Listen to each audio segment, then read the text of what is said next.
Shalom, shalom, lerachok v'lekarov. Shalom, shalom to those who are far, rachok, and those who are near. We begin our words with the words, our service tonight from the prophet Isaiah, who bid his listeners words of comfort of shalom to those who are near, karov, and those who are far, rachok. Isaiah preached these words in the midst of the return to the land during the time of Cyrus, some returning, others yet distant, all of whom sought shalom, physical peace, and spiritual wholeness. The words of Isaiah that we'll read in the Haftorah tomorrow take on a new resonance with us this year. A time of being socially distant, we seek nearness to each other. Even for reasons of safety, many are not physically present. To those who are present here in this room, we bless you with shalom. To those who are physically distant, rachok, to you as well, we bless you with shalom. You are here with us, you're part of the community, you make us whole. And on this evening of Kol Nidrei, the holiest night of the year, we know that to be close and to be distant, it's not merely about physical geography, but spiritual geography. We may be here physically, but we're spiritually distant from our tradition, our families, from being the people to whom we aspire to be. Sin has separated us from our spiritual selves. Sin has separated us from God. And tonight we seek to be repatriated to our higher selves and to our spiritual patrimony. Tonight we seek shlemut, spiritual wholeness. The story is told of a king who quarreled with his son, and in a fit of rage he exiled his child from the kingdom. Years passed, and the son wandered the earth. In time, the king's heart softened. He sent his ministers to find his son, asking him to return. When the young man was located, he said he could not return. He had been too hurt, and his heart still harbored bitterness. The ministers brought back the news to the king, who instructed them to give his son the following message: "Return as far as you can, and I will come the rest of the way to meet you." We have wandered and we have strayed. Kol Nidrei calls us to return.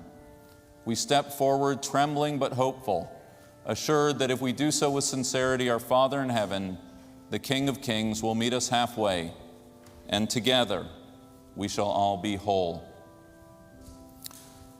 We turn to our Machzorim to begin the service. The ark is opened. We are on page 204, Or Zarua Letzadik. If you are able to, I invite you to please rise.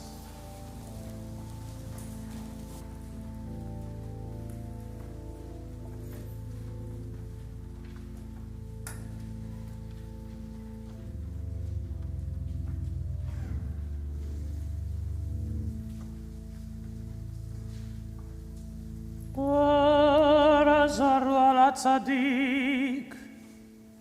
ולישרי לב שמחה.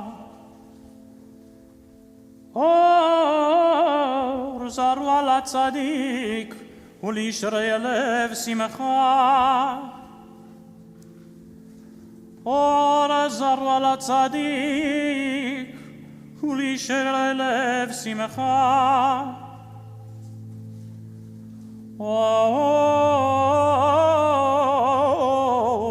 זרוע לצדיק ולישרי לב שמחה.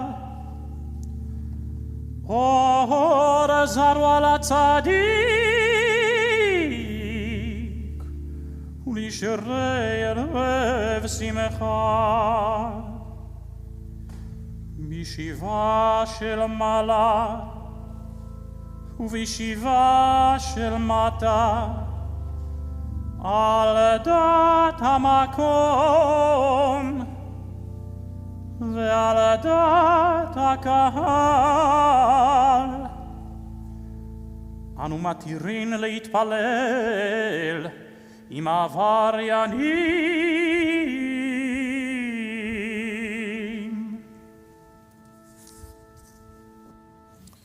By the authority of the court on high and by the authority of this court below, with divine consent and the consent of this congregation, we grant permission to pray with those who have transgressed. The Sefer Torah is removed from the ark. We remain standing. We are on page 205, Kol Nidre.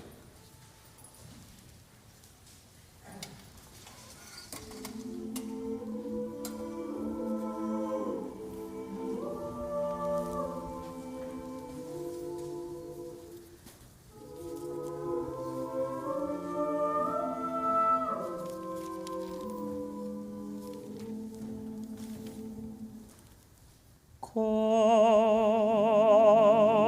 nidrei vesarei vacharamei vekonamei vechinuyei vechinusei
Miyom Kippurim zeh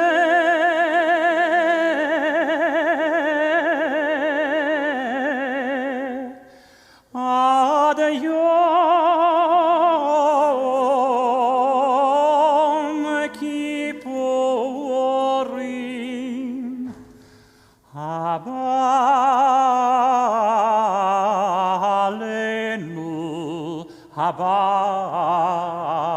alenu haba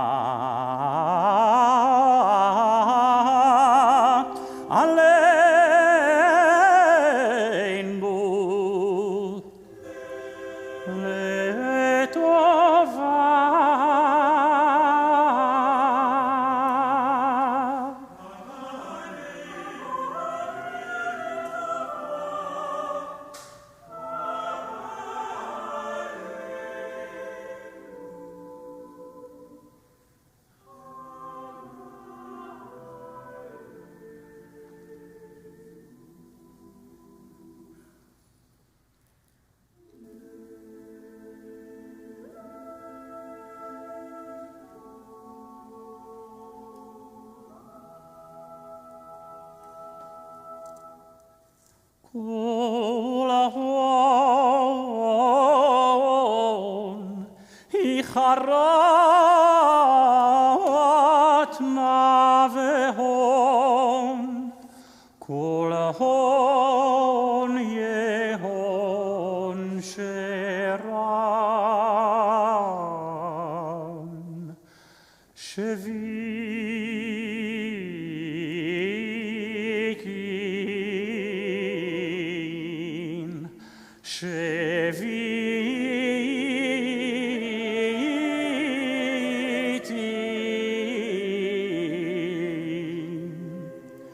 בטלים ומבוטלים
Together in the English, page 205.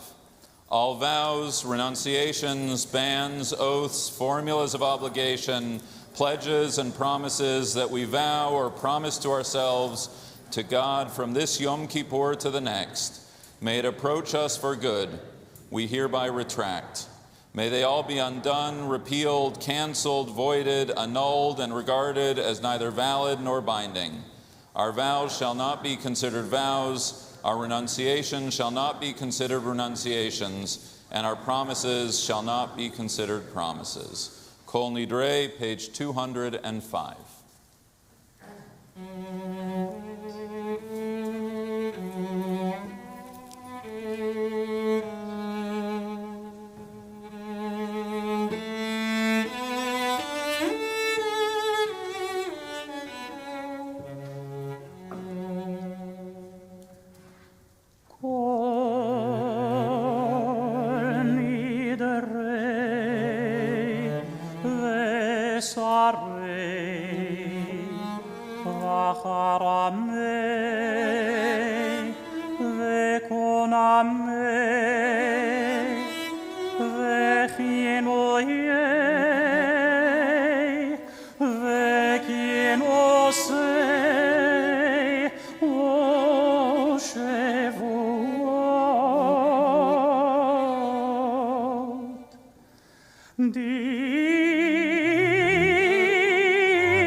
Betelin umevutalim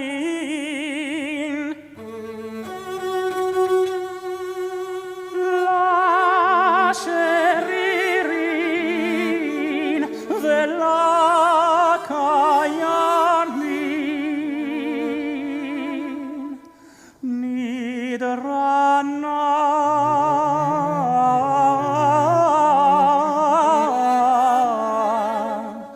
la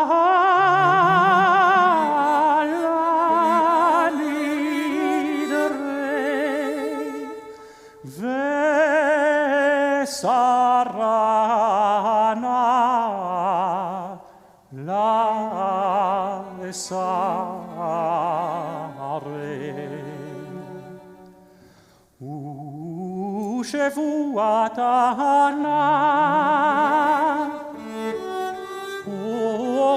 Ushevuatana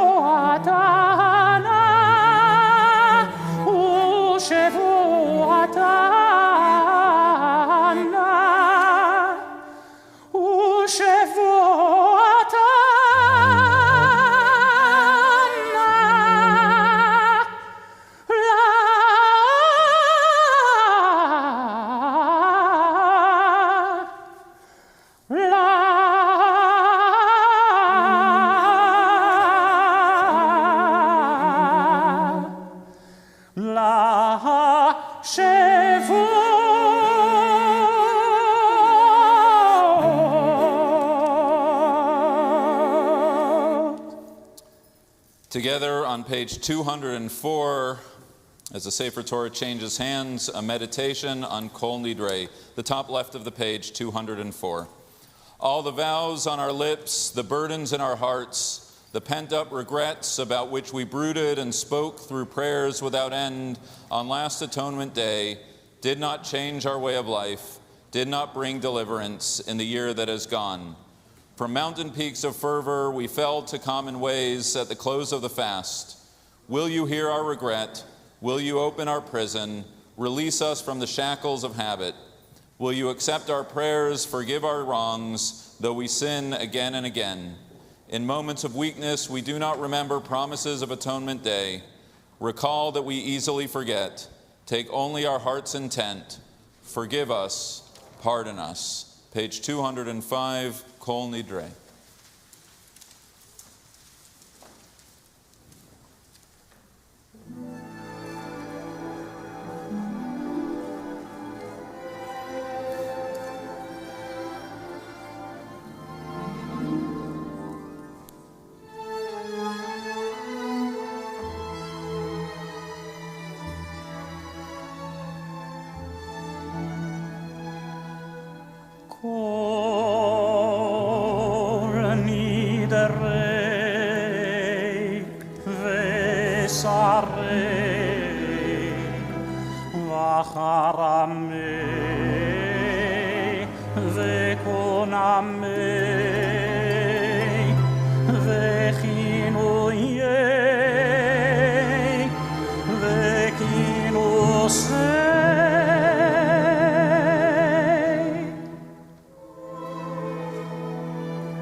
Marat Navehon, Kulehon,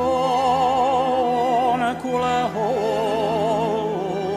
Yehon Sharan,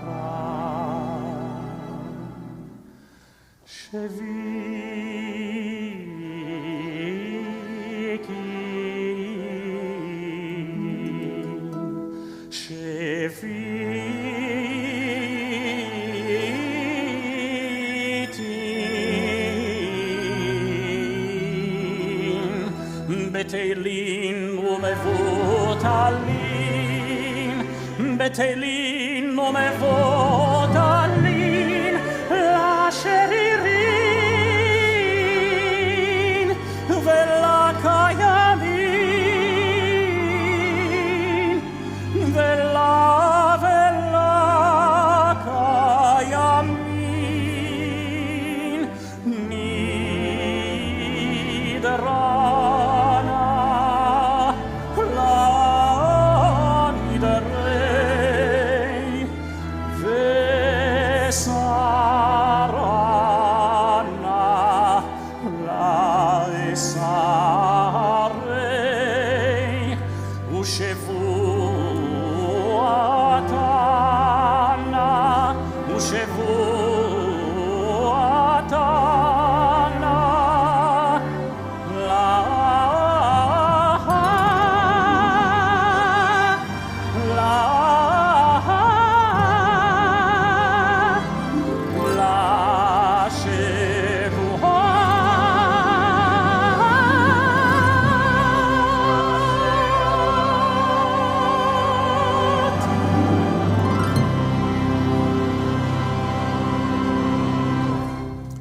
The entire congregation of the people Israel shall be forgiven, as well as the strangers who dwell among them, for all have erred. The middle of the page, V'nislach.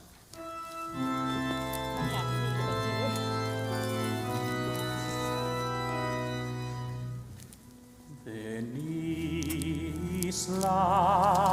lechol adat b'nei Yisrael ולגר הגר בתוכם כי לכל העם ונסלח לכל הדת בני ישראל ולגר הגר בתוכם כי לכל העם בשגגה.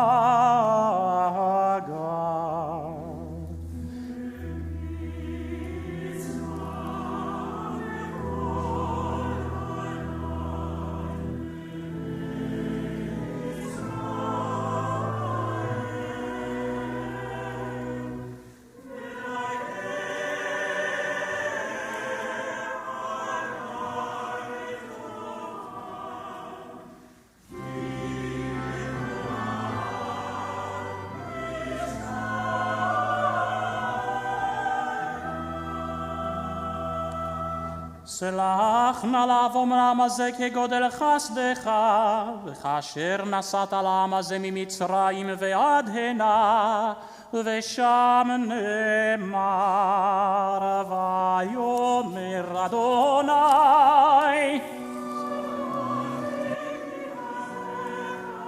ויאמר אדוני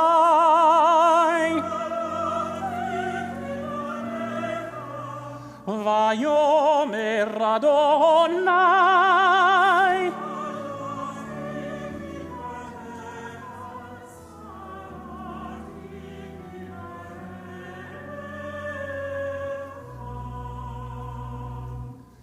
ברוך אתה אדוני אלוהינו מלך העולם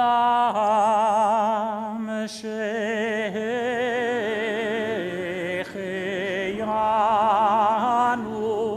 וקיימנו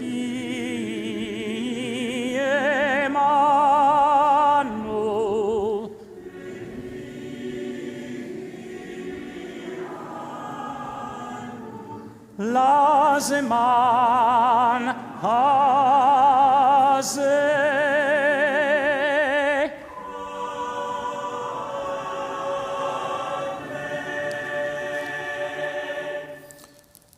Praise are you, Adonai, our God, ruler of time and space, granting us life, sustaining us, and bringing us to this moment. Amen. We may be seated. I have no shortage of blessings in my life. Family, working with colleagues whom I love. And high on the list of those blessings is a partnership between the lay leadership of our community and the professional staff. It's why we honor our chairman holding the Torah, Amy Bressman, Art Penn, Alan Levine, Jeff Colvin, Steve Friedman from afar, a long legacy of committed lay leaders extending back the strength, the backbone of our community. And one of the greatest pleasures is the present officer leadership led by Mark Becker and by Natalie Barth. And it is a great pleasure and privilege to call on our chairman to share words of greeting with us this evening. Mark? Thank you, Rabbi Cosgrove. Shana Tova. It's a privilege to be here with you. Whether you're physically back with us for the first time in almost 2 years, or one of the tens of thousands of people with us virtually, we should all feel the collective embrace. Because in this moment, in one way or another, we're together under one roof. Ma tovu halecha Yaakov, mishnotecha Yisrael. How lovely are your tents, O Jacob, your dwellings, O Israel. This verse is inscribed on the entrance to our 87th Street building. It comes from a biblical story when King Balak wanted to curse the people of Israel. Instead, his messenger Balaam praised the Israelites with the words, "How lovely are your tents," admiring how the tents were all arranged differently, yet all part of one unified group. The symbolism of tents as a spiritual gathering place in Judaism actually began generations earlier, when Abraham invited 3 strangers walking the road to join him in his tent. At that moment, Abraham symbolized the ideal kind of synagogue, one like Park Avenue Synagogue that welcomes everyone, even strangers, with open arms. This brings me back to a personal moment, one that has helped shape my leadership as chairman of Park Avenue Synagogue and my perspective on our path forward. It was exactly 29 years ago. I was a junior in college and found myself in Berlin on Yom Kippur night. It was the last place I expected to be on the holiest day of the year. But I was determined to observe it as best I could. God would meet me where I was, I told myself, even if it was in Germany. I really want to be part of something meaningful, to see fellow Jews and pound my chest alongside others during Kol Nidre. Since the internet wasn't mainstream at the time and smartphones had yet to be invented, I asked around where to find the synagogue. Dressed in the best outfit I could pull together, map in hand, I embarked on my journey. After a long trek, I finally arrived. I was excited. I thought the elders would embrace me. I knew they'd be proud that a young man from across the pond had sought them out. I confidently approached the door when the head usher spotted me. "Sorry, we're completely full. You can't come in." I tried coaxing him in different ways, telling him I was a Kohen. I am. Thanks, Dad. But I still turned away. Now, I didn't know then what I know now about synagogue security, tickets, and reserved seats. But that was the lowest point of my Jewish life. Alone in Germany, 50 years after the Holocaust, with no sense of belonging. I'd come all this way to find them. Couldn't they meet me halfway and open their doors? Couldn't they bring me under their tent? At the moment I needed Jewish ritual and community the most, I felt dejected. The continued inability of organized religion to make itself approachable has serious consequences. The recent Pew report showed the percentage of Jews identifying as Jewish is declining, especially among young adults, and it's only getting worse. Finding creative ways to make Judaism accessible while maintaining our traditions is more important now than ever before. In 1899, over a decade after the founding of Park Avenue Synagogue, Mark Twain wrote about the longevity of Jews. He noted how the Babylonians, the Greeks, the Romans all rose to great heights, yet ultimately faded away. But the Jew, he says, saw them all, survived them all. What is the secret of his immortality? I believe the answer lies in the words inscribed on the entrance to our synagogue. How lovely are your tents, O Jacob, your dwellings, O Israel. Dwellings are for when we're stationary. A tent is for constantly changing where we are. The key to our immortality as Jews is throughout history, we've balanced both dwellings and tents, the unchanging and the changing, tradition and innovation. Tradition is the Chazan reciting a Dor Olam at the end of Shabbat services. Innovation is singing it to the melody of Hamilton. Tradition is saying Kaddish, but perhaps having to miss it because you're alone on a business trip. Innovation is zooming alongside your community. Tradition is a few congregants studying Talmud around a table. Innovation is 60-second Torah videos watched by thousands. Rabbi Cosgrove characterized this balance of tradition and innovation before, explaining that our mission as a synagogue is not just about preserving the past. It's about taking the most sacred possession we have, the inheritance of our faith, and teaching it in a way that's compelling to the contemporary searching Jew.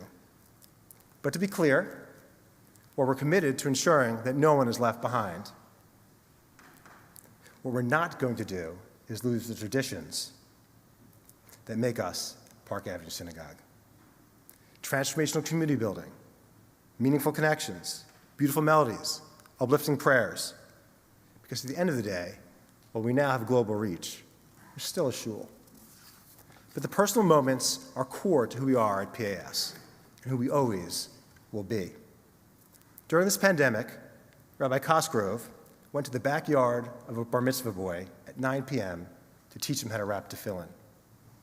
Rabbi, thank you for your selfless, caring leadership and your relentless efforts to keep us grounded in our traditions and love of Judaism. A PS member who recently became disabled gets regular visits from Cantor Schwartz. Cantor, your voice rings loud, but your heart beats louder. Thank you for filling our souls with your warmth.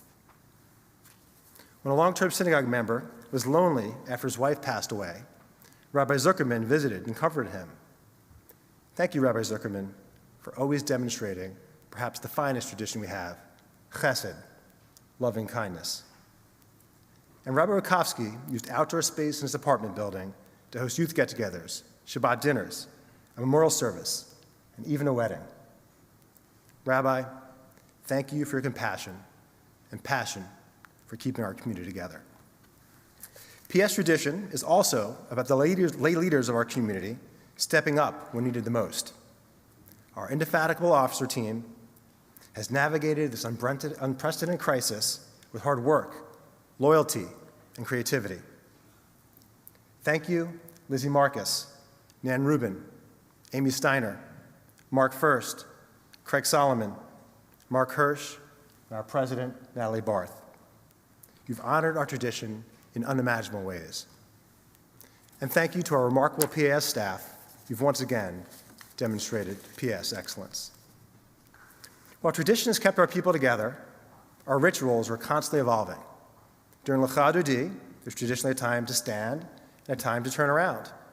But PS has adapted to be more inclusive, and we now say, stand if you're able. Similarly, those who can't make it to 87th Street can watch PS services from anywhere in the world. Whether you're a student at Dartmouth, wanting to see their father give a speech on the Bima. Hi, Olivia, I miss you. or you're watching Kabbalat Shabbat services, or preparing your family Sabbath dinner. So what are the sanctuary rules if you aren't in the sanctuary? Sometimes you're already standing for part of the tefillah we typically stand for, so there's no need to rise. For other parts where we sit, you can't, because the brisket may burn. Sit or stand. Stand or sit. What does tradition tell us to do? It reminds me of another story. It happened at the old synagogue. When the Shema was said, half the congregants stood up, and half remained seating. The half who was seated started yelling at those standing to sit down. And the one standing yelled at the one sitting to stand up. The rabbi didn't know what to do, so he convened a meeting with the chairman to settle this once and for all. The one whose followers stood during Shema said to the chairman, "Is it synagogue tradition to stand during this prayer?" The chairman replied, "No, that's not the tradition." "Aha," said the other one, "we're right. The tradition must be to sit." But the chairman then retorted, "No, that's not tradition." The rabbi was exasperated. "I need an answer. The congregants are fighting all the time, arguing with each other." The chairman interrupted, exclaiming, "Now that is tradition." Kidding aside, Judaism has figured out how to survive generation after generation by anchoring innovation and tradition, by staying true to our values while evolving to meet us all in the moment. And for the past 140 years, and especially during this terrible pandemic, so has Park Avenue Synagogue. The story of Matovu was about turning a curse into a blessing. And that's exactly what we've done at PS during COVID, finding opportunity during catastrophe, finding the good, the tov, in the worst of situations. COVID pushed us as a synagogue to be bold and adapt quickly while preserving our most sacred traditions. We got creative, we innovated, and did what we needed to stay accessible. We launched almost 200 videos along with e-learning classes for Tefillah, Judaic, and Hebrew studies. We kicked off Calling Generations, a matching program that facilitates conversations between teens and lonely older synagogue members. We featured marquee speakers like Fareed Zakaria, created a dialogue for our teams with Barry Weiss, and heard on Shabbat from Senator Jackie Rosen and Senator Chuck Schumer. And travel at PS continued, virtually, with dozens of young families taking trips to Israel, and for adults, Magic Carpet Mondays kicked off with hundreds in virtual Vilna. On Mitzvah Day, we organized a virtual collection distributing over 1,000 sandwiches for the needy, and we've continued to do it that way throughout the year. By innovating and seizing the moment, we brought hundreds more existing members further into our tent. In fact, in a recent PS survey, over 50% of our members have reported increased participation. Additionally, our tent has been open to tens of thousands of Jews around the world, tuning in from over 30 countries. Now, if we look back at what we've accomplished this past year as an institution, there's so much to be proud of. Steve Jobs once said, "Innovation distinguishes a leader from a follower." And I'm proud to say the PS community has led. But this shouldn't be a fleeting moment. We cannot stop here, because it's not just about what we achieved yesterday. It's about what we will achieve tomorrow. That's why the theme of our Kohen Edrei Appeal campaign this year is Kadima, forward. We need to push ahead, constantly raise the bar, and continue to turn the challenges of the moment into opportunity. And at PS, we're doing just that.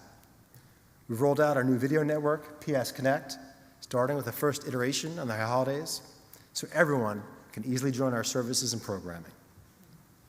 And there's much, much more to come in the months ahead. We welcome our new executive director, Valerie Russo, who will lead the charge in operationalizing our increased accessibility. We created a new position, head of content and innovation, and welcome Rabbi Kaufman, who will be supported by a new head of AV and new head of communications, all to effectuate what Rabbi Koshver calls Big Tent Judaism. And we're going to continue delivering exceptional in-person and hybrid programming like right now. Because this moment requires us to be accessible to achieve the PS mission to inspire, educate, and support each other toward living passion-filled Jewish lives. To fulfill our mission and meet the needs of the moment, we depend on your financial support.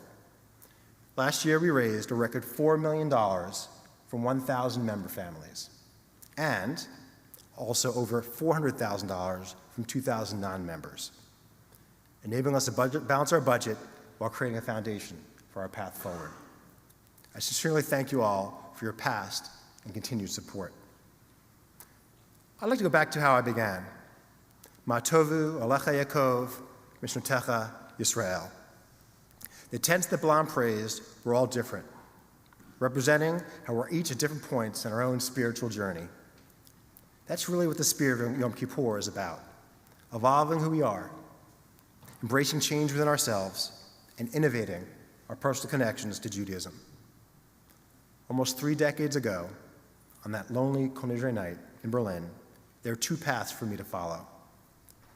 And after almost 9 years as an officer, and now my final as your chairman, I'm proud to have chosen to passionately embrace Judaism and honored to have led.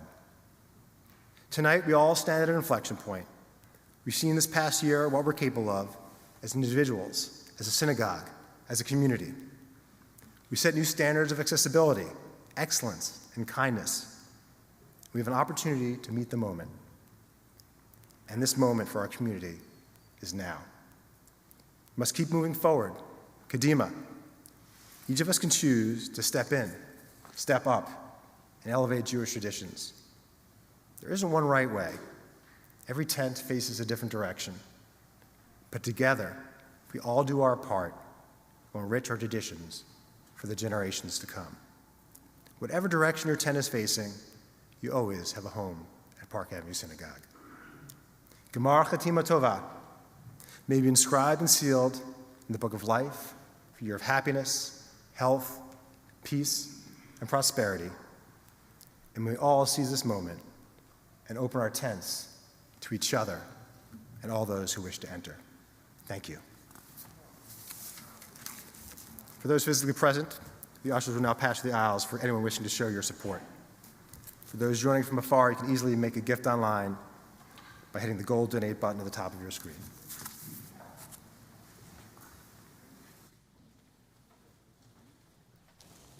Mark, thank you so much, and thank you as the ushers come through. Thank you to everyone here for your support of the synagogue. Thank you to everyone online for your support of the synagogue. And if, Mark, you're still within earshot, to you and to Karen and to the family, we wish you a Shana Tova, sweet, healthy, happy new year. And thank you just for being you. We're very blessed to have Mark as our leader. On page 207, if you are able, we turn our attention to the Ma'ariv service. Please rise.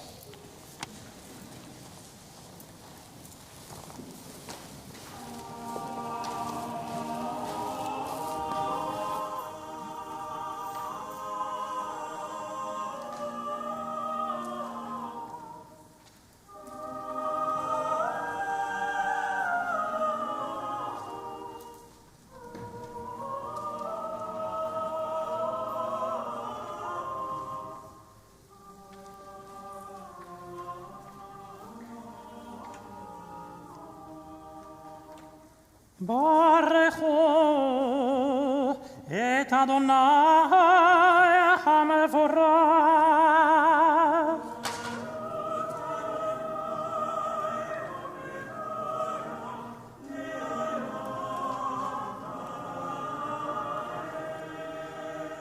ברוך אדוני המבורך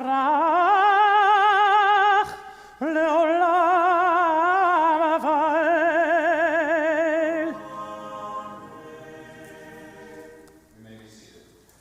ברוך אתה אדוני אלוהינו מלך העולם, אשר בדברו מעריב ערבים.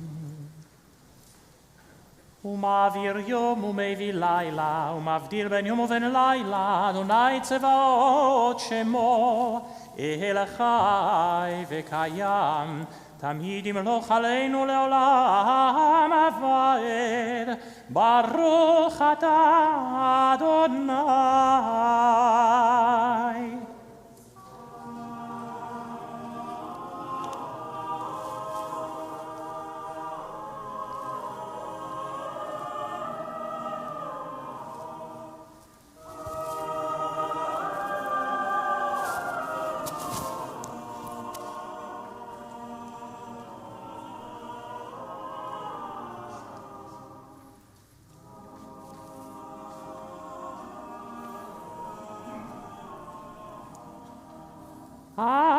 Amari varavim.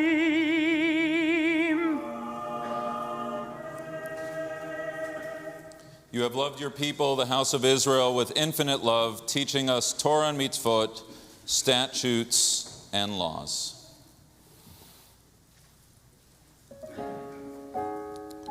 (208) אהבת עולם בית ישראל, עמך אהבת. אהבת עולם בית ישראל, עמך אהבת. תורה ומצוות, חוקים ומשפטים, אותנו לימדת. אהבת עולם בית ישראל, עמך אהבת. אהבת עולם בית ישראל, עמך אהבת. על כן אדוני אלוהינו, בשוכבנו ובקומנו, נשיח בחוקיך ונשמח בדברי תורתך ובמצוותיך לעולם ועד. אהבת עולם בית ישראל, עמך אהבת. אהבת עולם בית ישראל, עמך אהבת. כי הם חיינו ואורך ימינו, ובהם נגה יומם ולילה, ואהבתך אל תסיר ממנו לעולמים.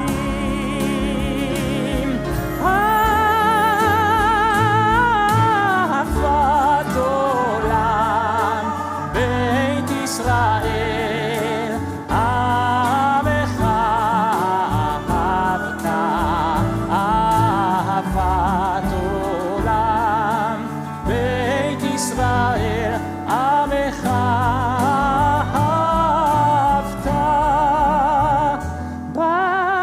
ברוך אתה אדוני אוהב עמו ישראל.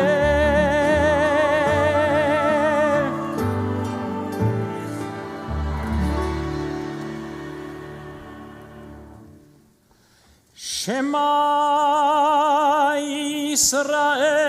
ישראל, אדוני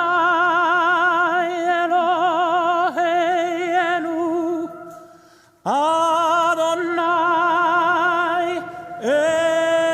אחד.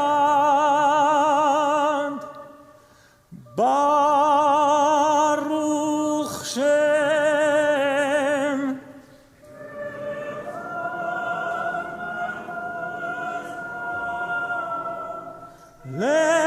לעולם ועד. We may be seated together with the cantor.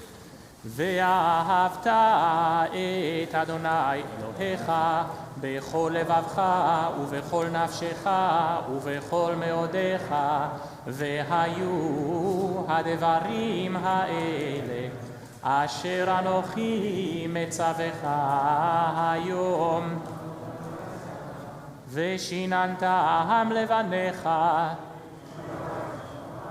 בשבתך בביתך ובשוכבך ובקומך, וקשרתם לאות על ידיך, וכתבתם על מזוזות ביתך ובישעריך. Continuing silently through the bottom of page 209. Page 209. הישמרו לכם פן יפתה לבבכם בצרתם.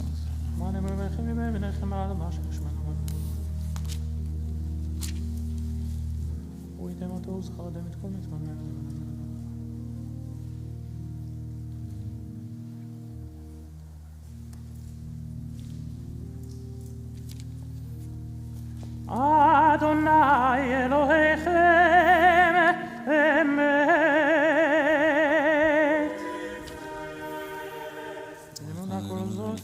We continue through the middle of page 210, the Song at the Sea, chanted by the Israelites for the first time, from servitude to freedom. Who is like you, Adonai? Mi chamocha ba'elim Adonai.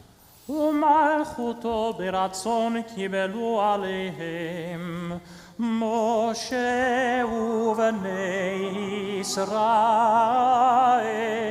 לכנו שירה.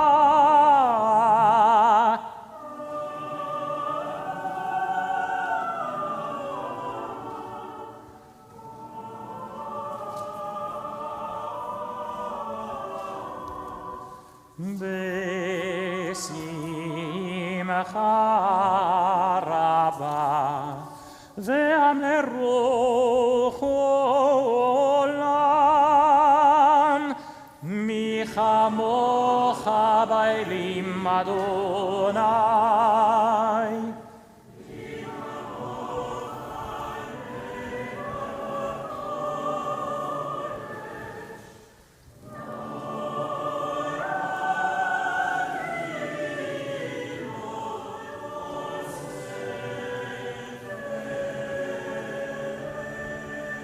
מלכותך ראו בניך ובוקי הים לפני משה ומרים, זה עליינו ואמרו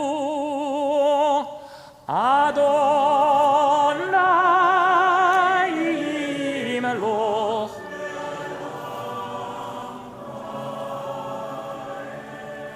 ונאמר כי פדה אדוני את יעקב וגאלו מיד חזק ממנו, ברוך אתה אדוני גל ישראל.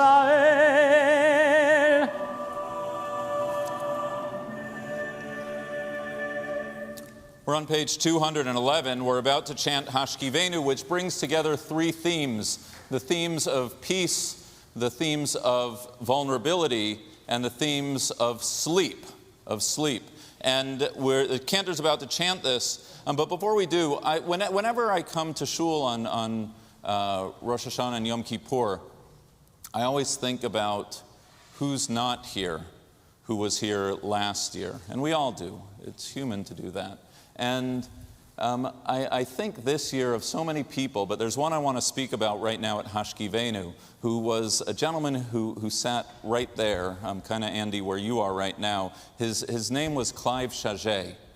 And Clive passed away this year. I think I saw Bonnie, and to Lisa and to Lori, we wish that his memory is for a continued blessing. And Clive was this terrific guy. And every time I would walk around with the Torah, and he would be kind of right there, he'd just give me this bear of a smile and this big hug, and as if like he didn't know I was coming around the corner. And I'm like, I do this every single Shabbos, and it was just sort of this enthusiasm that I said, he's excited to see me, but he was excited to be, in shul and with the Torah, and it's good to be a Jew. And I was wondering what it was And when I met with the family, and Bonnie, you probably remember this conversation, you were sharing with me how Clive grew up. And that when Clive grew up, he was born in 1937, in the Blitz in London. Every night when he would go to sleep, as London was being bombed, there would be a number that was placed up at top of his apartment, because if it was bombed, they would need to know how many bodies to uncover under the rubble. And I think of the fact that his childhood was marked by these years in London under conditions like that, and somehow he emerged resilient, and what that feeling of vulnerability must have been like, and then that love of life that ultimately became and is his legacy.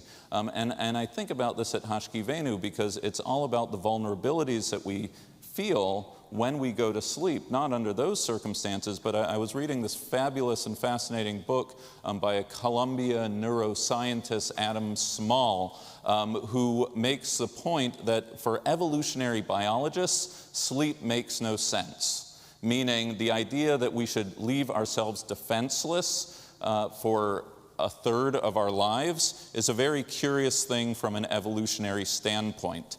And the book is about why it is that we sleep, what function. It's actually about much more than that, but his point is that we need to sleep because over the course of a day, over the course of our lives, we are introduced to so much and so much trauma that if we didn't have sleep, and this was a theory by someone named Francis Crick that actually was substantiated through scientific research, if we didn't have the gift of sleep, if we weren't allowed to make ourselves vulnerable, then we would never be able to dream. And not just dream, but to be creative, to sort of shed all that is built up over the course of our lifetime, all the sometimes trauma, in order to face a new day. And so these themes of the vulnerability, the need to build resilience, and the prayers for peace are all tied in to the Hashkivenu prayer, which I would present to you, and certainly those of you with parents, with children or grandchildren, is a critically important conversation to think about now. Because we're not living through a moment of a blitz, thank God, but we are living through a moment of trauma. And we need to think about how our children, our grandchildren, and we ourselves, as we pray for peace, can emerge with shlemut, with wholeness, into their lifetimes ahead. We're on page 211, Hashkivenu.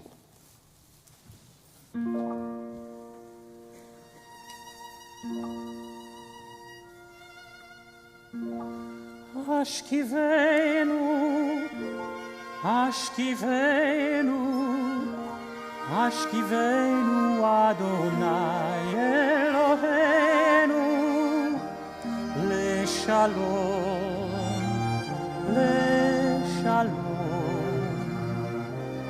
Leshalom.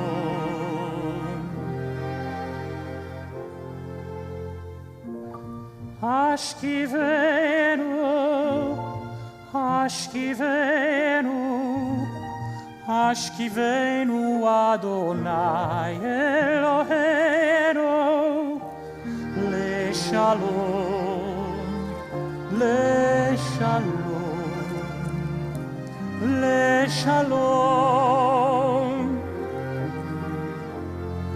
Ve'hamidenu Malkeinu lechaim,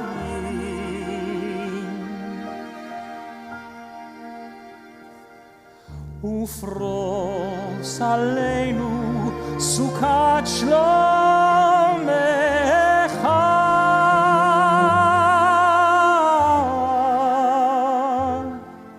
Ushemor tzetenu uvoenu lechaim uleshalom,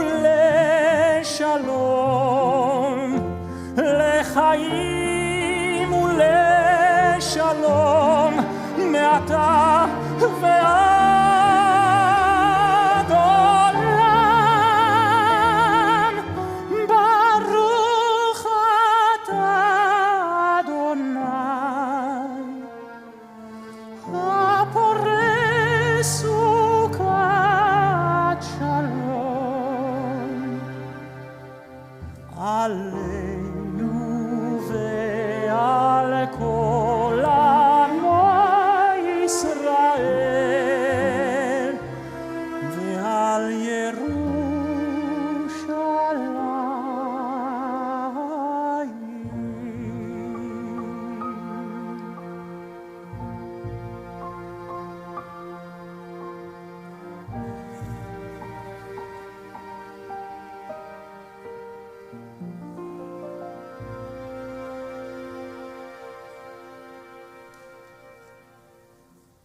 this day atonement shall be made for you to purify you from your transgressions.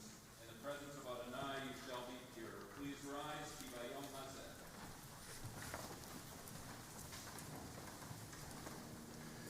כי ביום הזה יכפר עליכם, לטהר אתכם מכל חטאותיכם. לפני אדוני תטהרו, יתגדל ויתקדש שמי רבה.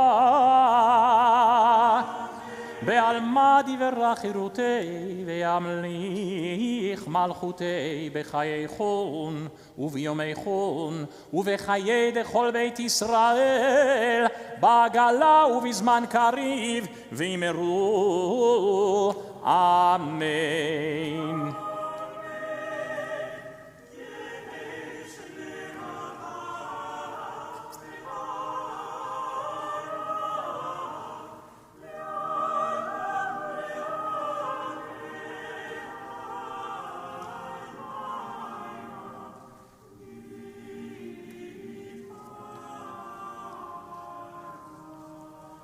יתברך וישתבח, ויתפאר ויתרומם ויתנשא, ויתהדר ויתעלה ויתהלל, שמי דקודשה בריחו. לילה לילה מן כל ברכתה ושירתה, תוש בחתה ונחמתה,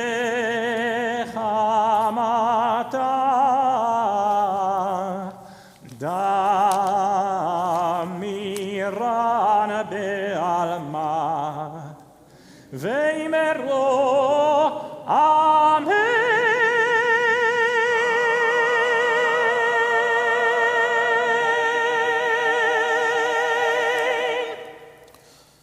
The silent Amidah, or silent meditations, begin on page 213 and continue through page 221. In the Hebrew, the English, the words on the page, the words on our hearts. We'll be reciting these prayers throughout the day over and over again. I encourage you to do, well, you can do what you want, but to do what I do is I take different dimensions of my life each time I meditate, my personal life, my professional life, my family and friends, and I try to focus in as such in these prayers that we say each and every time. Take your time, and you may be seated as you conclude.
Good Yontif. May we all be sealed, signed into the book of life. The last time I saw and would ever see Gabe Legman was this past spring at my niece's, his granddaughter Caroline's bat mitzvah brunch. With his wife Sipora at his side, his 3 grown children kibitzing in the backyard, and a gaggle of his grandchildren splashing in his swimming pool, we exchanged warm words as Debbie and I said our goodbyes on our way back to New York from Los Angeles.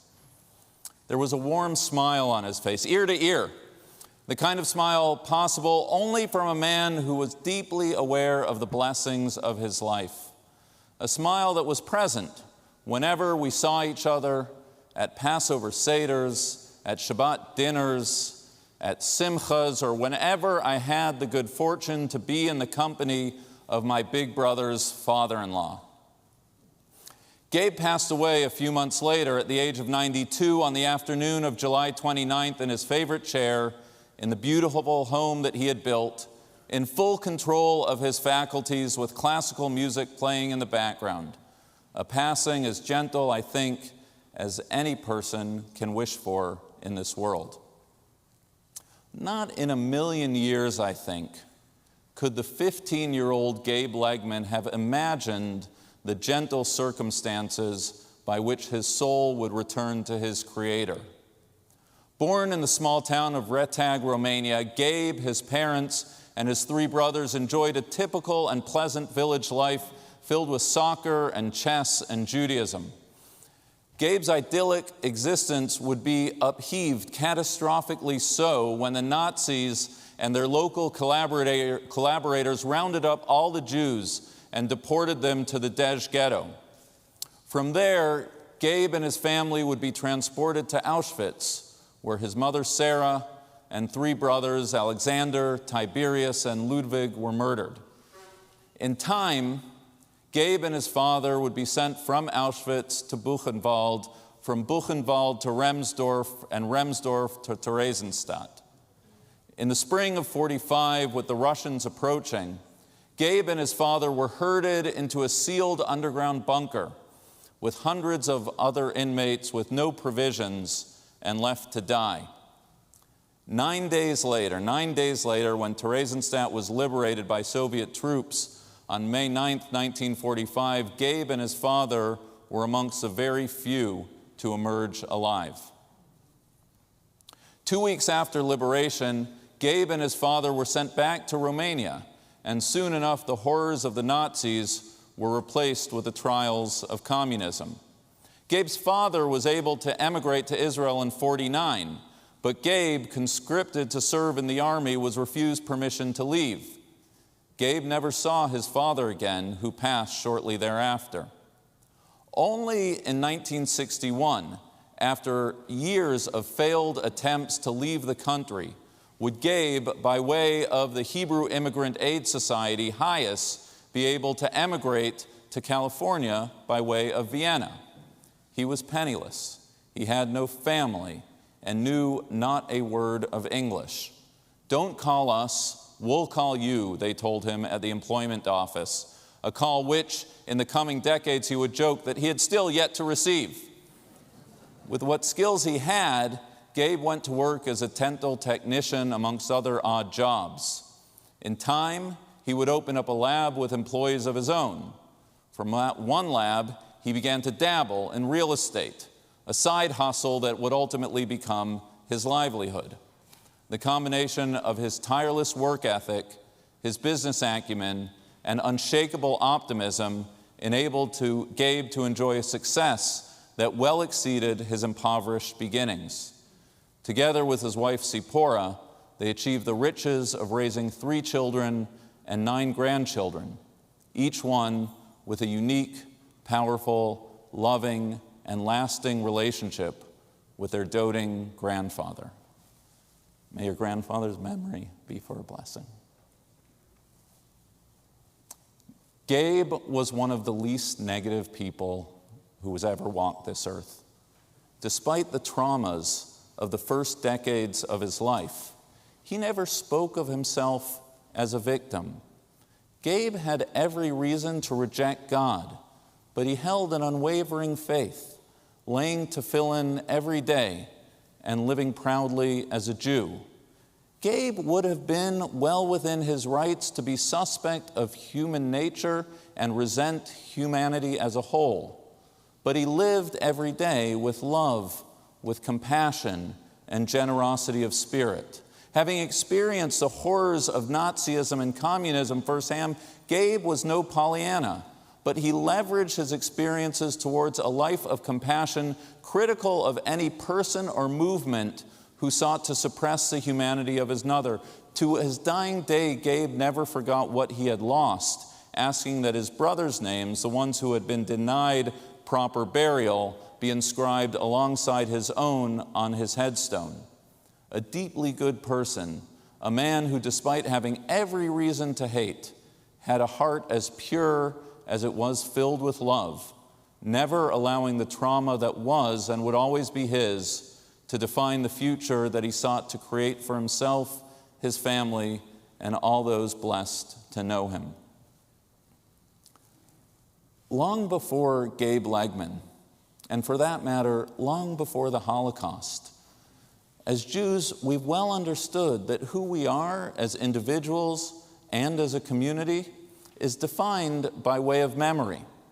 The frequency by which the Bible instructs us to remember that we were once strangers in a strange land, the Jewish obligation to see ourselves as if we personally came out of Egypt or that we ourselves were standing at Sinai to receive the Torah.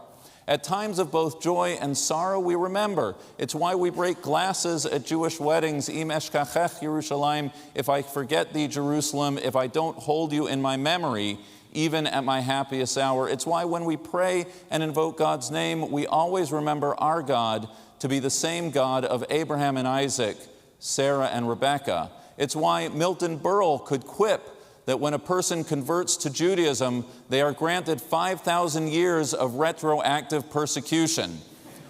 Jews are not the only people for whom remembrance of things past shapes present identity. We're just a particularly good case study.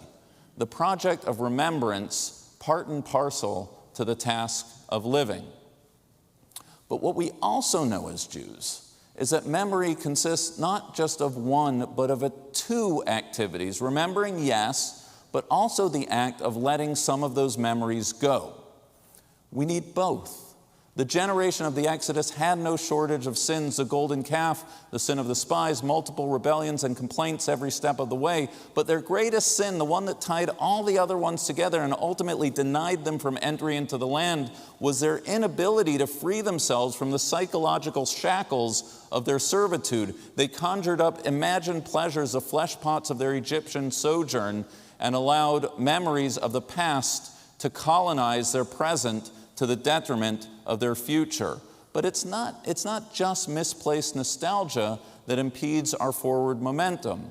As Jews, we're also on guard against the peril of perseverating in the memories of hurts that are better left behind. Remember, Amalek commands Deuteronomy in reference to our sworn enemy. Blot out their memory. How can one, you might ask, both remember and blot out memory at the same time? The rabbis explain that the commands are not contradictory. We remember, but we let go of the resentment, a cortical pruning that makes each of us who we are and ensures our forward momentum. It shouldn't be lost on any of us that the Yom Kippur ritual, as described in tomorrow's Torah reading, involves not one but two animals, one that's sacrificed and one that's released into the wilderness, representative of that which we must let go. It's a task that sits at the core of this Yom Kippur day, this sifting of memories, of vows, of injuries, insults, and otherwise. What are we going to bring forward? What are we going to let go of? What's the right balance between the two? Aside from the personal loss, the passing of Gabe, the final Holocaust survivor whom I can count within my extended family, has prompted me to reflect on a generational transition and transformation which we're all living through, the passing of a generation of American Holocaust survivors. According to the Claims Conference, the survivor population in the United States has dropped below 50,000, with a 76% projected decline by 2030. The numbers give us a sense of urgency. The landscape is shifting. Whether we're personally descendants of survivors or not, our Jewish identities have all been shaped in the presence of survivors. For me, they were family and family friends sitting at our Shabbos table, out to dinner with my parents, and all over the place. It was both remarkable and altogether unremarkable that I had a Hebrew school teacher with a tattoo on her arm. The same won't be said of the coming generations. Removed in time and testimony from the events of 70 plus years ago, there's going to be a new generation of caretakers for Holocaust memory. So I ask you, as we enter this new chapter of history, what shall we remember? And what memories do we allow to fade? Is there a right and a wrong to Holocaust memory? Who decides its correct use? Who calls out when it's abused? What will this next chapter look like? How shall we remember? the Holocaust. In its most basic formulation, the answer to the question of Holocaust memory is both straightforward and unequivocal. We must always remember, as long as a Jew has breath to breathe, we remember the 6 million souls, the 1.5 million children who were murdered at the hands of the Nazis and their collaborators. Israel's Holocaust Museum takes its name, Yad Vashem, from the prophet Isaiah, who describes the fear of those individuals who, lacking descendants, face the anxiety of being forgotten. A monument to their names by way of museums, memorials, education, Yom HaShoah observances, B'nai Mitzvah pairings, by any means necessary, we remember and we never forget. But how shall we remember? Is it death or is it life that we remember? Zochreinu l'chaim, we say over and over again throughout the day. Remember us l'chaim, for life. More important than remembering how the 6 million died, it seems to me we have to recall how they lived. Each life representing a millennial-long history of European Jewry, of culture, of literature, of living. If there's an adjustment that awaits this coming chapter of Holocaust remembrance, it's that we need to spend more time learning about those lives as they were lived and less time about those lives as they were lost. In her provocatively titled new book, People Love Dead Jews, author Dara Horn points out that while many people can name and perhaps have even visited 1, 2, maybe 3 concentration camps, just how many of us can name 3 Yiddish authors we know and have read? At Yad Vashem in Battery Park on the National Mall, around the country and throughout the world, these last 70-plus years have seen a proliferation of Holocaust museums, Holocaust departments, professorships to memorialize, document, and teach the destruction, to teach how Jews died. We should be proud of this work. It reflects the very best minds, philanthropy, and volunteerism of a generation. And now, let's set some goals for the next 70 years. A massive program of cultural reclamation to honor the lives, not the deaths, of the millions of Jews and millennial-long history about which we solemnly swear never to forget. To the question of whether to remember the lives of the 6 million, there's only one answer, a categorical yes. But more textured is the answer to the question of how we remember the wickedness of the Nazis and their collaborators. Practically speaking, and at risk of stating the obvious, the passing of the generation of survivors also signals the passing of the generation of perpetrators. I well understand over these last 70-plus years the need for justice, for reparations, and even for vengeance. Given the horror, how could it be otherwise? But what about the next 70 years? Shall we not loosen our grip of hatred just a little? You know, since his passing, I watched a video of Gabe's story as it was being documented by USC's Shoah Foundation. And as he sat down to be interviewed, Gabe noted that the interviewer had a German accent.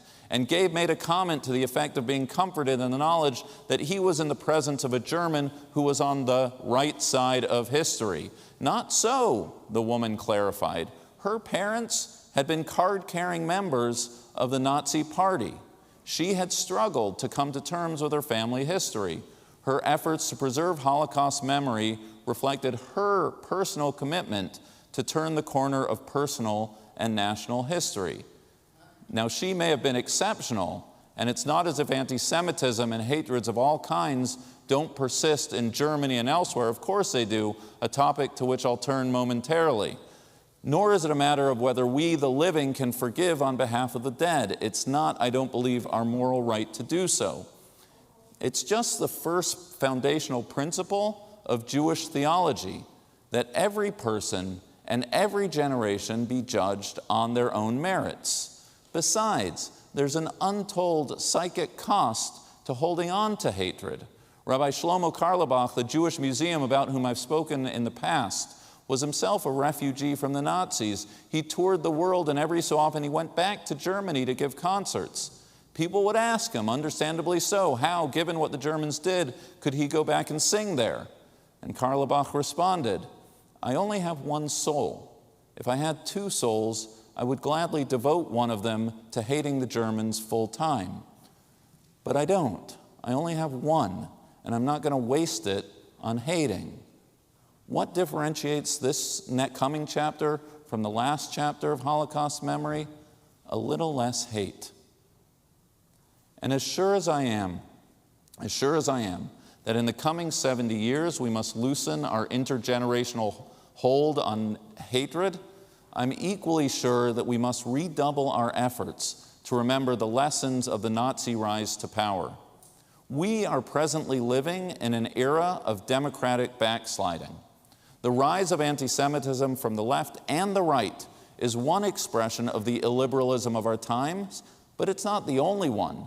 The political violence of Charlottesville, of January 6th, the rise of conspiracy theories on social media, the fierce opposition to immigration, the renewed racism, the refusal to accept election outcomes, the sharp identity politics and toxic polarization of our time, these are all alarm bells. These are all warning signs. These are all the preconditions for the rise of authoritarianism and the failure of democracies. It's happening around the world, in China, in Russia, in Europe, but it's happening right here in our own backyard.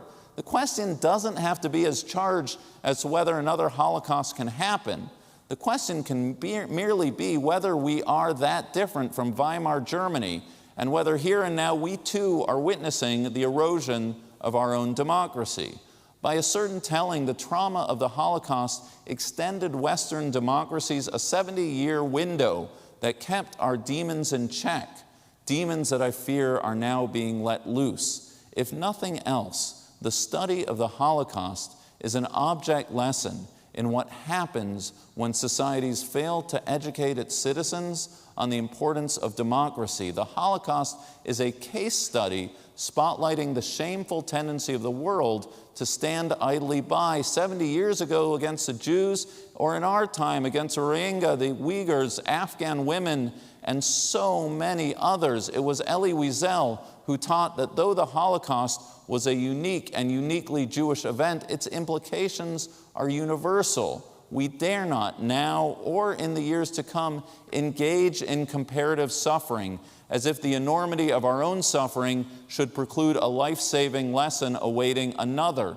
Just the opposite. As we write this next chapter, let the agonies of our past teach the world today. Let the philanthropy that supported Hayas then for Jews support the Afghans now. Let our compassion help others. Let the moral vacuum of humanity's past inaction impel present humanity into action.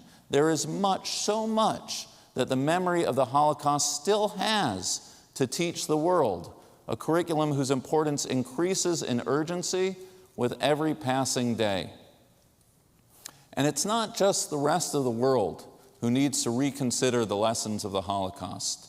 We, the Jewish people, have to reintegrate the message of the Holocaust into our own self-understanding. For many years, I have argued that while I and perhaps you were part of a generation raised to believe that one must live Jewishly so as not to grant Hitler a posthumous victory, it's a rationale that has long run its course. Remember, yes, always, but if the argument for Jewish living is derived solely by way of Holocaust remembrance, then that's a Judaism that's not deserving of living. The Judaism that we will teach, preach, and practice at Park Avenue Synagogue to live passion-filled Jewish lives will never be independent of the Holocaust, but nor will it ever be dependent upon the Holocaust. And it's more than that. As a people, we have to be vigilant against any attempts from within our fold to instrumentalize the Holocaust towards justifying any aspect of our people's agenda. I understand why, in decades past, so much of Israel education was situated on the Holocaust. March of the Living trips with Israeli flags draped on our shoulders, or trips to Yad Vashem ending with the singing of Hatikva. Not only do I understand such efforts, I actually led such efforts. But now, moving forward, we have to resist the urge to link Zionism too closely to the Holocaust. We have to resist because it's historically inaccurate to link the establishment of Israel with the Holocaust. Zionism long preceded the rise of Nazism. But we also have to resist because it's a linkage that plays directly into the arguments of our enemies, who would have the world believe that if not for the trauma of the Holocaust, there would be no Israel, a specious argument that will become stronger, not weaker, in the years ahead as a living testimony of the survivors fade. Arguments for Jewish life, arguments for the sovereign state of Israel, must stand independently of the Holocaust, even if not especially if, it means rethinking the use of Holocaust memory in both Jewish and public discourse. It is dangerous, it is dishonest, and it's a dishonor to the victims of the Holocaust to weaponize our memory of them for present political purposes. To say the borders of 67 are the borders of Auschwitz, to say the year is 1939 and Iran is Germany, to say or do anything invoking the memory of the Holocaust as some sort of moral shield for policy in Israel or America is historically incoherent, morally repugnant, and a sign of deep failure from within. Remember, yes, but to leverage that memory to cover up our own lapses, or even worse, to justify them, that's an abuse of Holocaust memory to which we must never fall victim. No different than leaving Egypt, no different than standing at Sinai. For as long as Jews will be Jews, we will never forget. We will always be defined by Auschwitz.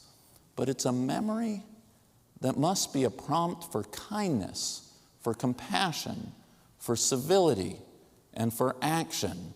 As Menachem Rosensaft of the World Jewish Congress, himself the child of survivors, shared with me, it's not the dehumanization that took place that we have to remember.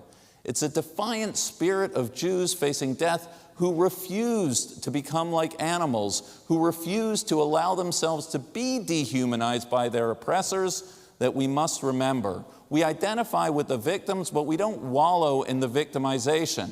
We swear never to forget, even as we loosen our grip on generational resentments, our past pain never instrumentalized to justify present cruelty or ethno-national chauvinisms of any kind. To be defined by Auschwitz is to remember the Jewish inmate who shared their meager rations of what passed for food with a friend or a stranger who was more hungry. The inmate who used her medical training to save the lives of Jewish women and children, even after her own child had been murdered in the gas chamber.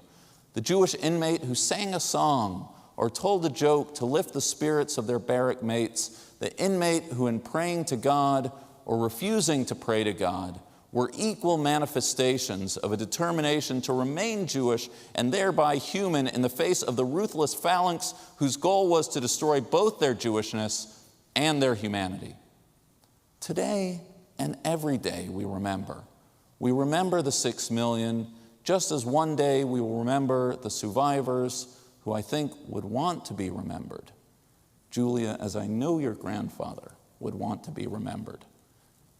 Not for dwelling on death, but for rebuilding life, for their resilience, for their courage, for their strength, and for their capacity for hope, for their ability, even in the darkest of nights, to call on God, trustful and unafraid, eftach velo efchad.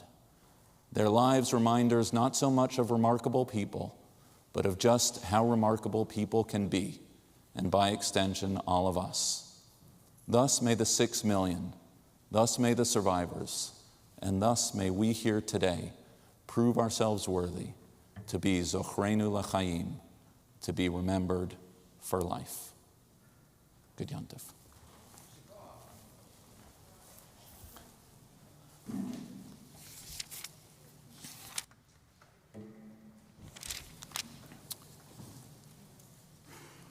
At this time, we turn back to our machzor. If you are able, I invite you to please rise. The ark is opened.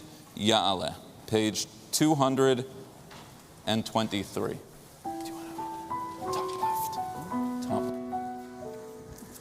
יעלה תחנוננו מערב, ויבוא שבתנו מבוקר, ויראה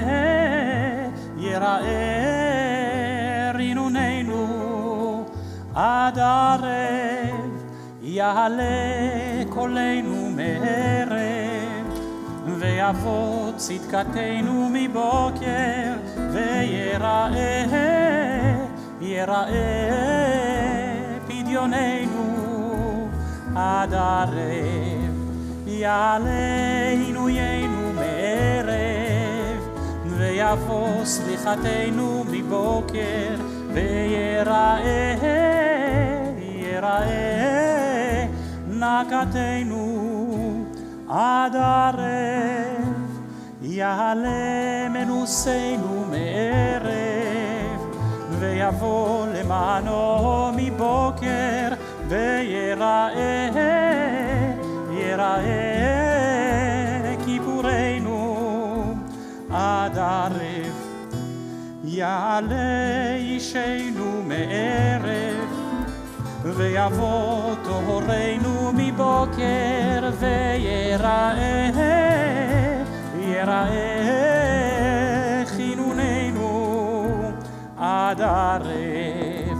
יעלה זיכרוננו מערב, ויבוא ביודנו מבוקר, ויראה הדרתנו עד ערב. יעלה דופקנו מערב, ויבוא גילנו מבוקר, ויראה בקשתנו עד ערב. יעלה נקתנו מערב, ויבוא אליך מבוקר, ויראה אלינו עד ערב.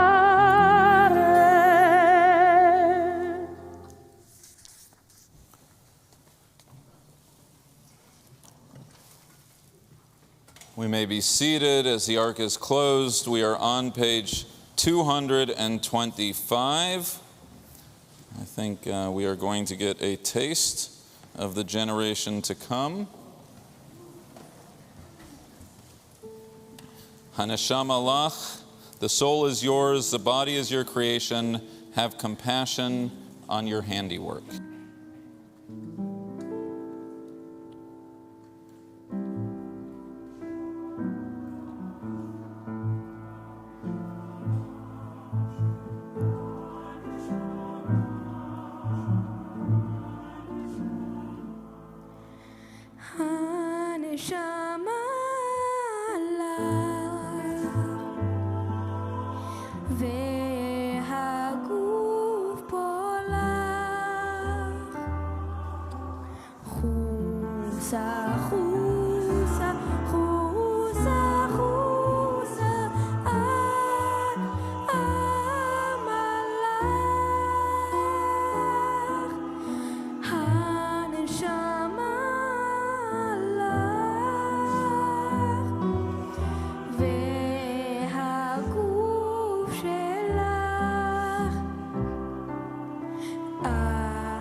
שמך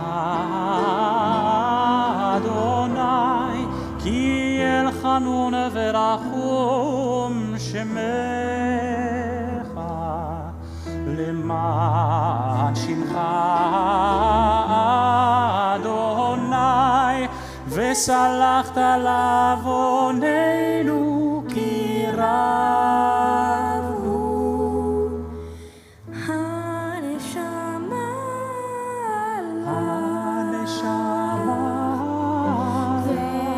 והגוף פולח, והגוף פולח,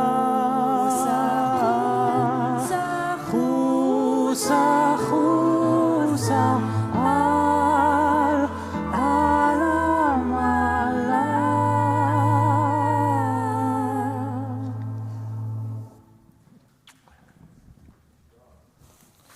Yasher koach. Take that, Met Opera. We are on page 227. We are going to turn to Ki Hine Kachomer. This is one of my favorites, that the human being is compared to clay in the hands of the potter. So listen to something I did this summer. I went to, what else are you going to do? You're sitting here. I went to a Beach Boys concert. I mean, the price is right. It was free, and it was awesome. It was during those few weeks that everyone was out and about, and it was outside. And, founded, as everyone here knows, in 1961 in Hawthorne, California. The three brothers, Brian, Carl, and Dennis Wilson, a cousin, Mike Love, and a school friend, Al Jardine, right? Surfing Safari, Surfing USA, California Girls. Right? That's Beach Boys, right? Help me, Rhonda. Anyone else? What? Good Vibrate. Thank you. Good Vibrate. Okay. So here's the thing, though. I was Googling it as I was watching the concert and dancing. And in actual fact, and this isn't funny, but it's just a fact, Carl passed away in 1961, and Dennis died in 1983, and Brian is no longer touring, nor is Al Jardine. So the only original member that I actually saw was Mike Love, the cousin. So here's my question. By a show of hands, how many people think that I saw the Beach Boys that day? Okay, how many people think I saw something else that day? Okay, it's an interesting question, and you may have heard of this, this sort of philosophical experience. It's called the Ship of Theseus in Plato, right? And the idea behind the Ship of Theseus is that there is a ship that plank by plank is replaced, and it's this philosophical exercise to ask whether an object that's had all its components fundamentally replaced over time, is it the same object or is it a different object? So now let's play the game again. If you replace every plank one at a time by the end, is it, raise your hand if you think it is the same ship. Raise your hand if you think it is a different ship. Okay. I don't know, I wasn't watching if your answers are the same for question number 1 and 2. But it goes directly into, or else I will make it go directly into Ki Hine Kachomer. Because here's the question. We're at the high holidays right now. And the whole point of the high holidays is to imagine ourselves as capable of, right, we turn to someone, we apologize, we identify a sin and we correct it, we reconcile with someone, we take all the planks, if you will, and we seek to replace them. If someone has done tshuva, repentance in its fullness, raise your hand if you think that person is the same person. Raise your hand if you think that person is a different person. Okay, I've totally lost track. But it's actually a false question, because unlike the Ship of Theseus and the Beach Boys of blessed memory, a human being's process of tshuva, Ki Hine Kachomer, we are ultimately the same stuff. So what constitutes proper tshuva? What constitutes proper repentance? It's not that we imagine ourselves to be new, it's that we are reflective and repentant enough that the same stuff, the Hebrew word is chomer, is able to reconstitute itself as anew. And that's actually the promise of being a Jew, that we believe we are able to be the same but have learned and now be different. It's a promise of who we are, and it's a promise of how we treat others. And so let's turn to page 227, Ki hine kachomer.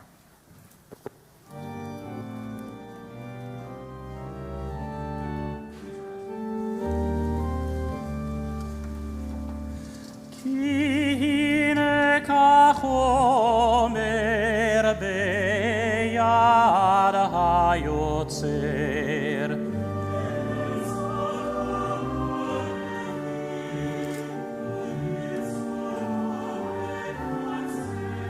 כן אנחנו בידך חסד נוצר.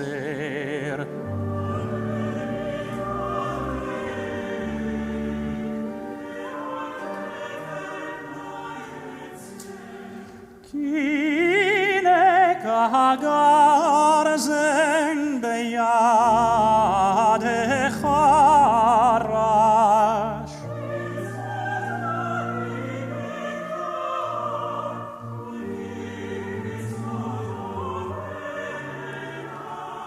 כן אנחנו בידך תומכני ורש.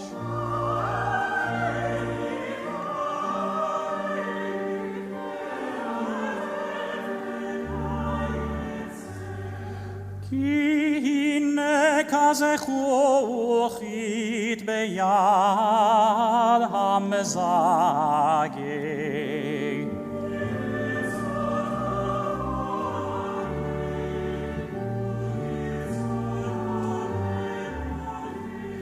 כן אנחנו בידך מוכל זדון ושגג.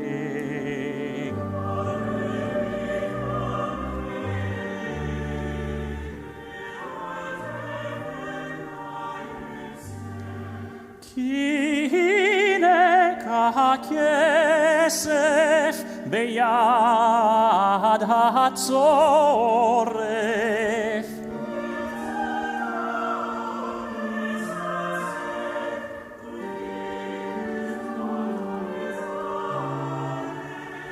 כן אנחנו בידך ממציא למזור טרף.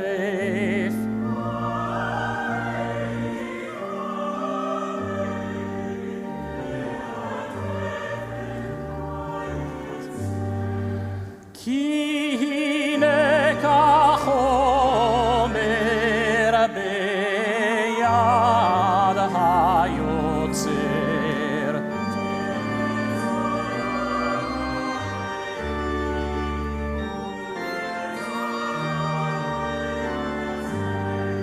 כן אנחנו בידך חסד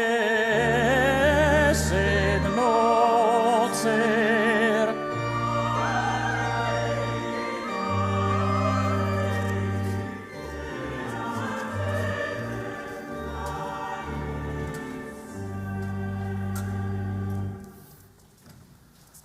We may be seated. Candor, I promise I'm not going to interrupt every prayer. I'm just so excited everyone's here. I finally have an audience for 18 months. I haven't, but you're going to like this one, because we are about to go to Hashem Hashem El Rachum, which is on page 229, and the melody, that there are different melodies to Adonai Adonai, but we're going to do the Lewandowski melody. Louis Lewandowski, as I'm sure everyone knows, it is his 200th would-be birthday this year. He was born in 1821 in Poland, and he died in 1894 in Berlin. Now, you may be interested or not, but I promise you someone here is. And it is... No, you wouldn't believe the emails that Cantor gets, like, can you do the Lewandowski this? Can you do the Rosenblatt that? Can you do, there's a rich history, and Lewandowski is one of the great conductors, composers of synagogue music, and the thing about Lewandowski is at the age of 12, he went from the old world to Berlin to study piano and voice, and he became a soprano, and he was trained by Felix Mendelssohn, Moses Mendelssohn's grandson, who was also a famous musician, and he was appointed choir master of the Berlin Synagogue and became shortly thereafter the royal director of the new synagogue, which would be in our time considered a conservative synagogue, and it was actually during Lewandowski's life that the question of using an organ in services was a very hotly contested issue, and Lewandowski advocated communal singing, and the organ was the tool towards eliciting that. And David Enlow, if there was no Lewandowski, David, you could have been a great baseball player, but there was, and that's why you play the organ. And there's some beautiful, David, are you there? So, like, what are some great Lewandowski? Sadiq Katamar, I think that's, all right, that's Lewandowski. Uchuva Utfila. Lewandowski. All right, Pink Cadillac. No, just kidding. All right, but what you need to know about Lewandowski, and we're about to hear, is that he was every bit the equal of all the composers of his time, but this transformation from being an old world cantor to the new world cantorial style, he was this great both-and figure, that his music transcended not just time, but different communities and musical expressions. In other words, he lived the hyphen. He had a foot in both worlds. And so we turn to page 229 on the 200th anniversary of Lewandowski's birth. Hashem, Hashem. Please rise if you're able. Adonai, Adonai, el rachum vechanun, erech apayim verav chesed ve'emet, notzer chesed la'alafim, nose avon va'fesha v'chata ve'nake. וסלחת לעווננו וחטאתנו ונחלתנו.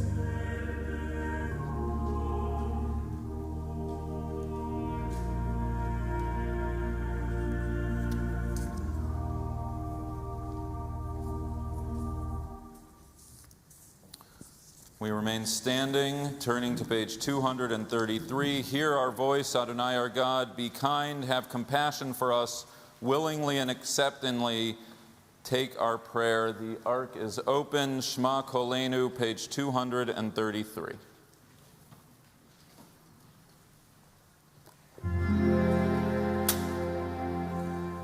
Shema,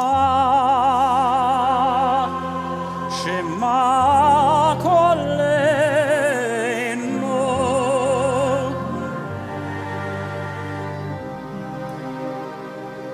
Shema, Shema, Shema Kolenu Adonai Eloheinu,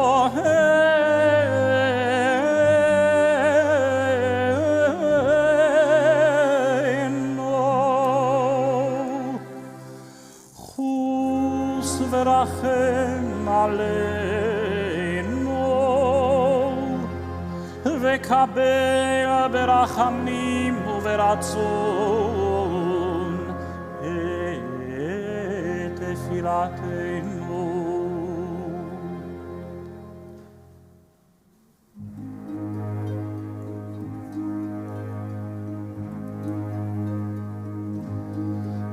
השיבנו אדוני אליך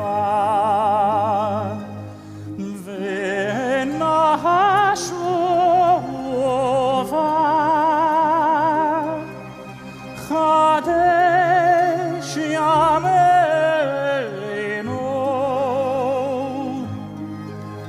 חדש ימינו חדש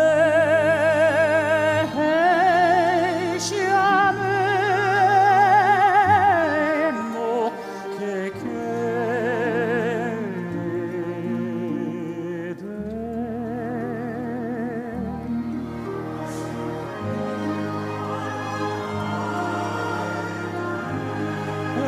אליך ונשובה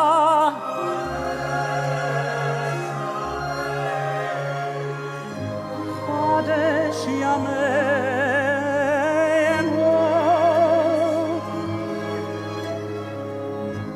חדש ימינו חדש ימינו חדש חדש ימינו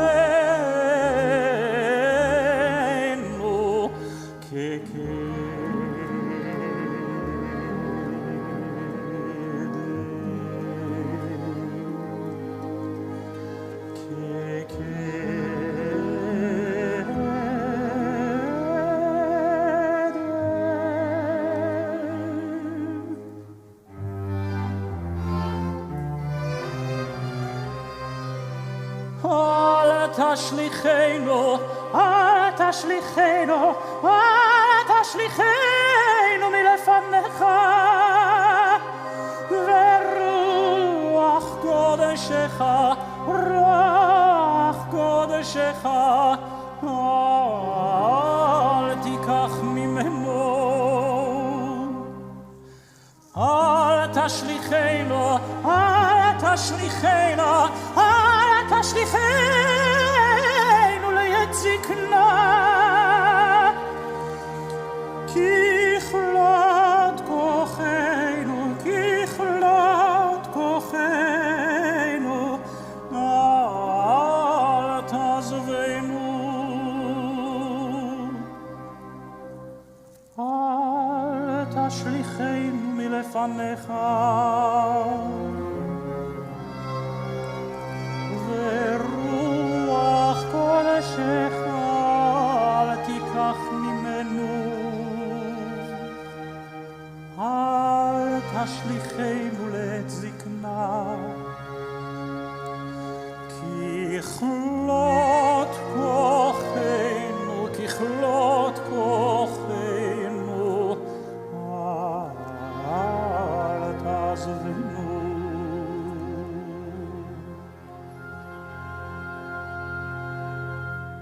שמע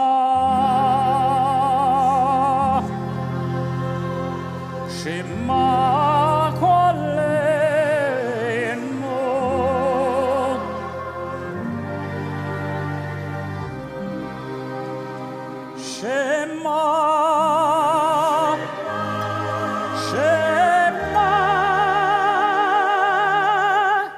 שמע קולנו אדוני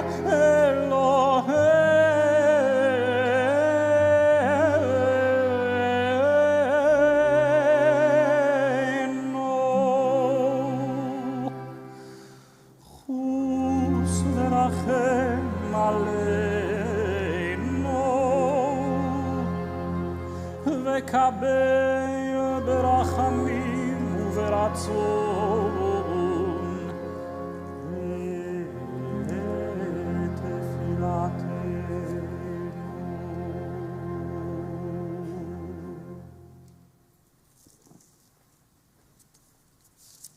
Do not cast us away from you, nor take your holy presence from us. Do not cast us away as we grow old. Do not desert us as our energy wanes. We may be seated. Ki anu amecha. We are on page, is that right, Cantor? Yes, page 234.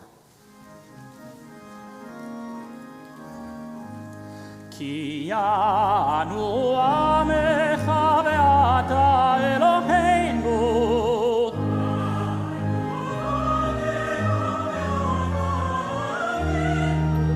Anu avadecha ve'ata Adonenu.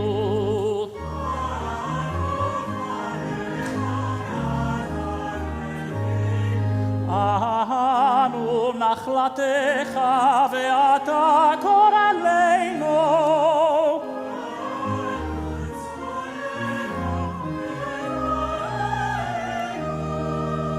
Anu charmecha ve'ata notreinu.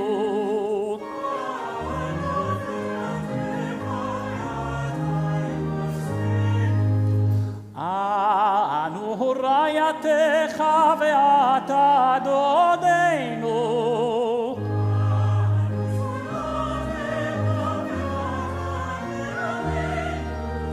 Anu amecha ve'ata emalkeinu.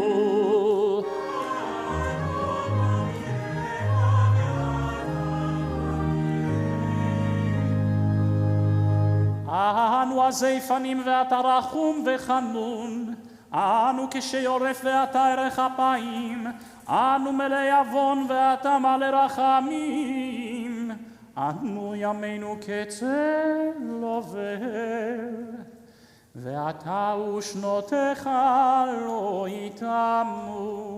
איי איי איי איי איי איי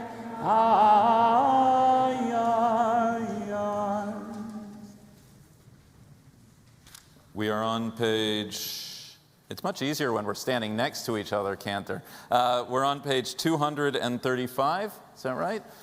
Please rise for the vidui.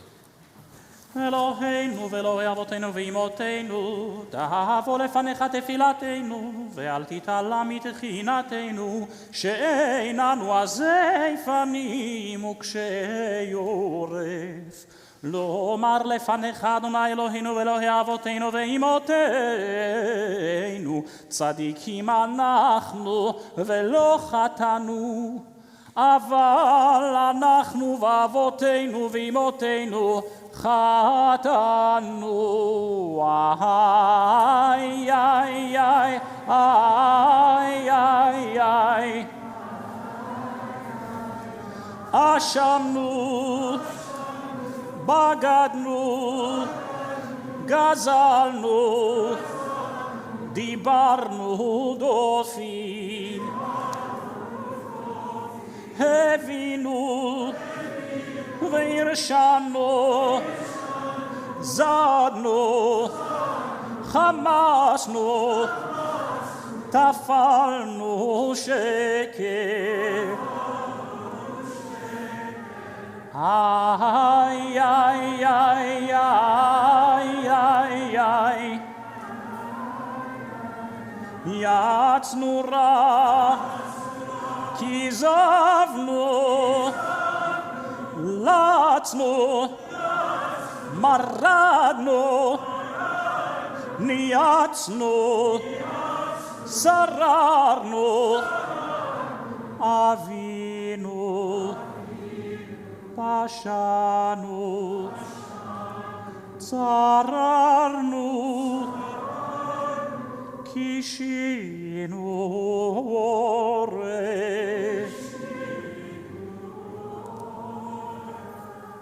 איי איי איי איי איי איי רשענו, שיחתנו, תייבנו, טעינו,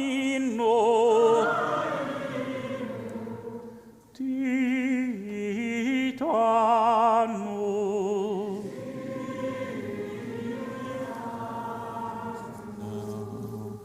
We remain standing. In just a moment, we'll continue with the vidui, the confessional part of our service on 237. There are two questions that I always ask myself here at this moment, and I'll make it very brief. Number one, why do Jews confess in public and not in private? And number two is, why do we confess to things that we ourselves may not have done? Right? I look at the list on 237 and 238. I can't even spell some of these words. I don't, right? I don't know if I succumb to, I guess if I'm succumbing to confusion right now, but oppressive interest, right? Why? Some of these maybe I did, but most of them hopefully I didn't. So why are we confessing to things that we did not do? And so I think of both answer to question number one and number two as tied in, and I think I made mention of this on Rosh Hashanah, that this is a moment that we are affirming our moral social contract. Right? It actually doesn't matter if you did sin A, B, or C. We are coming together as a community here and now, saying this is what constitutes the moral fabric of our community. And when you lose that, you lose a sense of what it means to be a citizen in that community, in our families, in our workplaces, and certainly in our country. And thus we become sort of this disposable, rudderless society. Our obligations one to the other wither. And so when we say this all together, it is our way of affirming what we stand for as contributors and stakeholders in our moral community, whether or not you did the deed. And, of course, you can fill in your own as you're reflective on the year gone by. Page 237, the cantor continues, Al Chet Shechatanu. על החטא שחטאנו לפניך באונס וברצון, ועל החטא שחטאנו לפניך באימוץ הלב, על החטא שחטאנו. We have sinned against you through foul speech. We've sinned against you through foolish talk.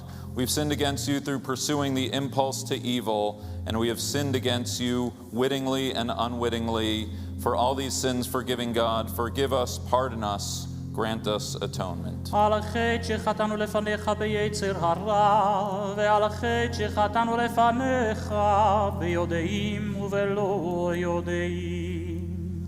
ועל כולם אלוה הסליחות, סלח לנו, נחה לנו.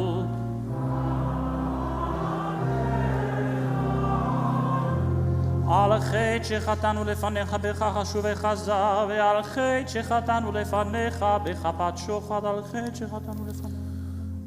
We have sinned against you in everyday conversation. We have sinned against you through conspiratorial glances. We have sinned against you through condescension. And we have sinned against you through stubbornness. על החטא שחטאנו לפניך בעיניים רמות, ועל החטא שחטאנו לפניך בעזות מצח, ועל כולם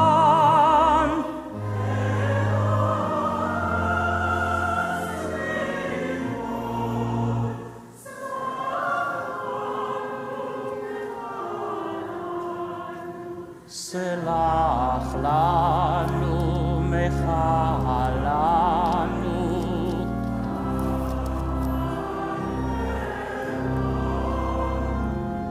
על החטא שחטאנו לפניך בפריקת עול, ועל החטא שחטאנו לפניך בפלילות.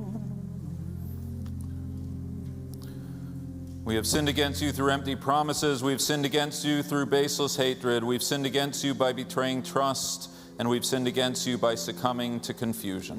על החטא שחטאנו לפניך בתשומת יד, ועל החטא שחטאנו לפניך בתימהון לבב.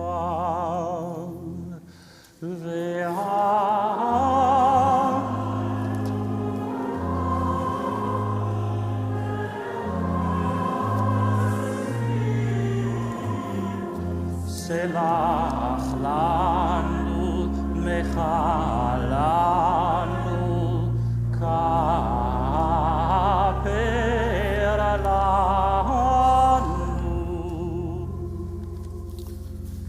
be seated. In just a moment, we are going to do something we've never done before, a new melody to a very old poem. We're on page 240.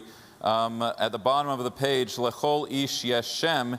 Each of us has a name. In Hebrew, a shem, the shem tov being a valuable, the most valuable thing a person can have. I want to speak about this not by way of this prayer, but by way of another prayer, a prayer that we say tomorrow and throughout the holidays, Unatane Tokef. Why that? Because all prayers have their, not all of them, but many of them have their origin in the Talmud. So when we talk about the 4 children at the Passover Seder table, those are actually texts quoted by way of Talmudic texts. And the base text of Unatane Tokef, which says that 3 things avert the evil decree. One is tshuva, repentance. One is tefillah, prayer. And the third is tzedakah, charitable contributions. The interesting thing is the Talmud has 2 others. 2 others. Anyone want to guess what else can avert the evil decree? Well, one of them is shinui makom, which is the change of place. So all of you who bought property in Florida over the last 18 months, right, you fulfilled that mitzvah but keep your membership alive and well here. But the other one that's very interesting that was dropped from the Talmudic text to this text, to the Unatane Tokef, our high holiday machzor, is shinui shem, to change your name. And according to tradition, a change in name can also sort of confuse the devil and avert the evil decree. But my contention, the question is, why did they drop it? And my contention is that it's not the least important, it's actually implied, it's the most important of all of them, because it is the quality of our tshuva, of our repentance, how we relate to someone, the quality of our tefillah, our spiritual living, and the generosity of our tzedakah, which collectively make someone's shem tov, make someone's good name. And the rabbis, of course, say, tov shem tov mi shemen tov, that a good name is better than the finest oil. And so when we think about this poem by the poetess Zelda, she points out that everyone is given a name by their parents, but everyone acquires a name throughout their lives by way of tshuva, tefillah, and tzedakah, by way of how we comport ourselves in this world. And so we're on page 240, a melody to Lechol ish yesh shem.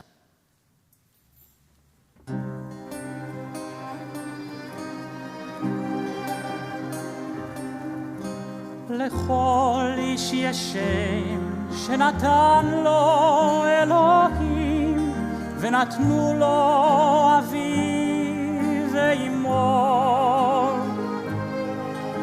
לכל איש יש שם שנתנו לו קומתו ואופן חיוכו ונתן לו הערים.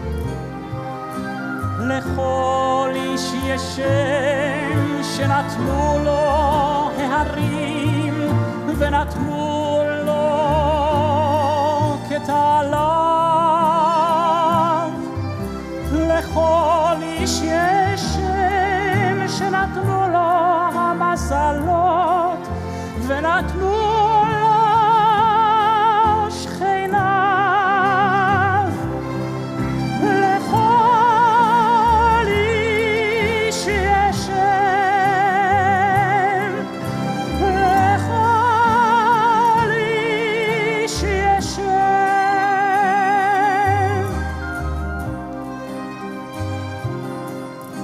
לכל איש יש שם שנתנו לו חטאיו ונתנה לו כמיהתו.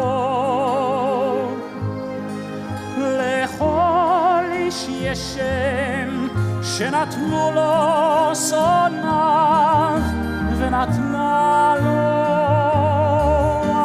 אהבתו. לכל איש יש שם שנתנו לו חגיו ונתנה לו מלאכתו. לכל איש יש שם שנתנו לו תקופות השנה ונתן לו עברונה. לכל איש יש שם, לכל איש יש שם,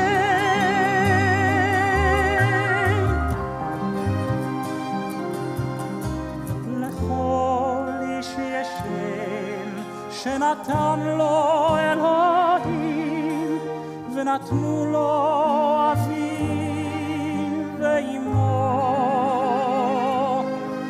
לכל איש יש שם שנתן לו הים ונתן לו מותו.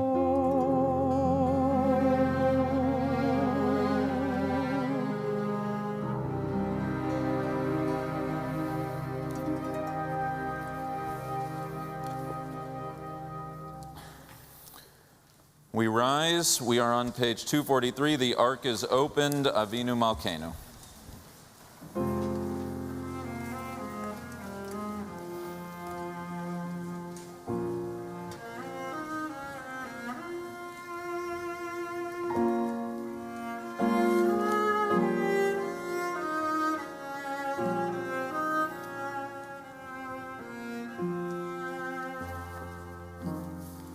אבינו מלכנו, חטאנו לפניך. אבינו מלכנו, חטאנו לפניך.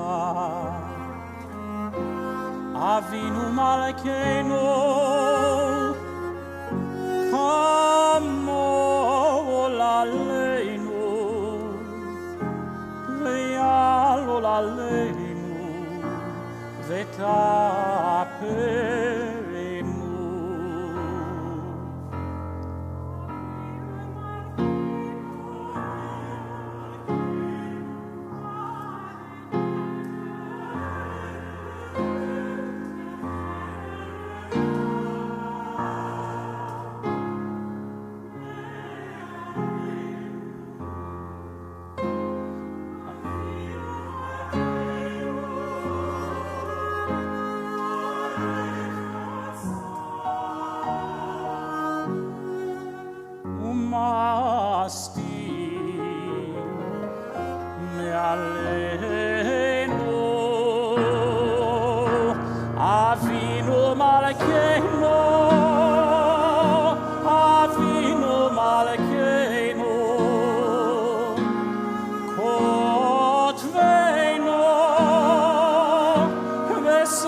אבינו מלכנו,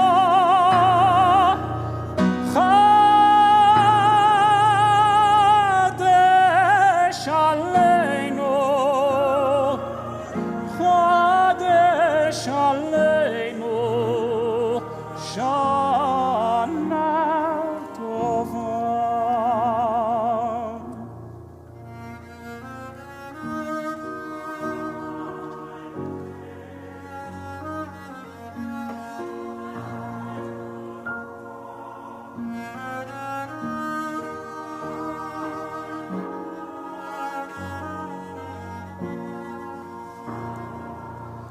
אבינו מלכנו,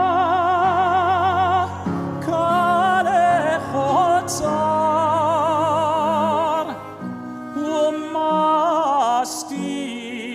ומסטין, ומסטין. אבינו מלכנו, אבינו מלכנו, קולנו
Avinu Malkeinu, do this for the sake of those who went through fire and water to sanctify your holy name. Avinu Malkeinu, do this for your sake, if not for ours. Avinu Malkeinu, have mercy on us, answer us, for our deeds are insufficient. Deal with us charitably and lovingly, and redeem us. Avinu Malkeinu.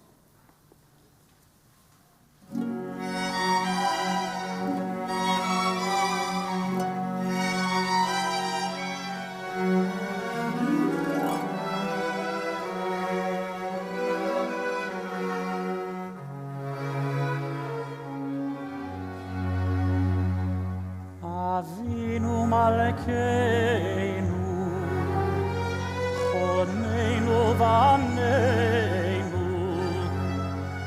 Avinu Malkeinu, Choneinu Vaneinu, Ki ein banu masim. Aseh imanu, tzedaka v'chesed. Aseh imanu tzedaka v'chesed v'hoshienu.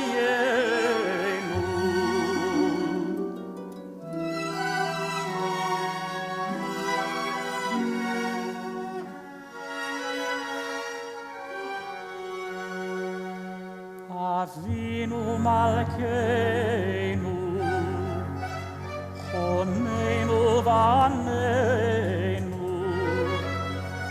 Avinu Malkeinu, Choneinu Vaneinu, Ki ein banu masim.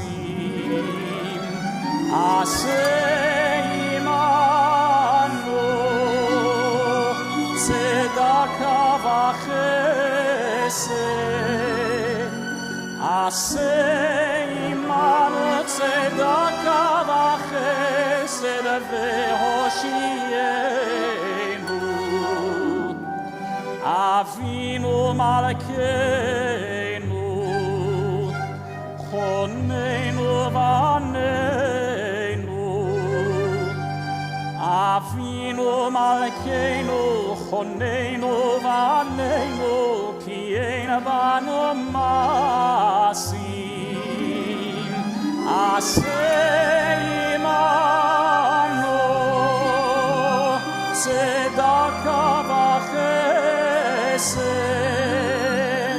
Aseh imanu, tzedaka v'chesed v'hoshienu.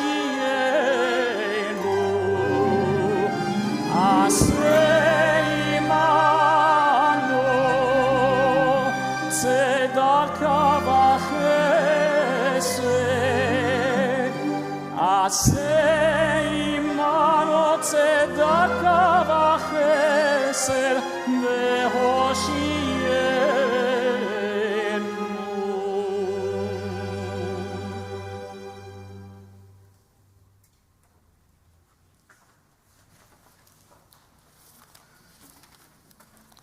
So the ark is closed. We may be seated. Kaddish Shalem, page 245.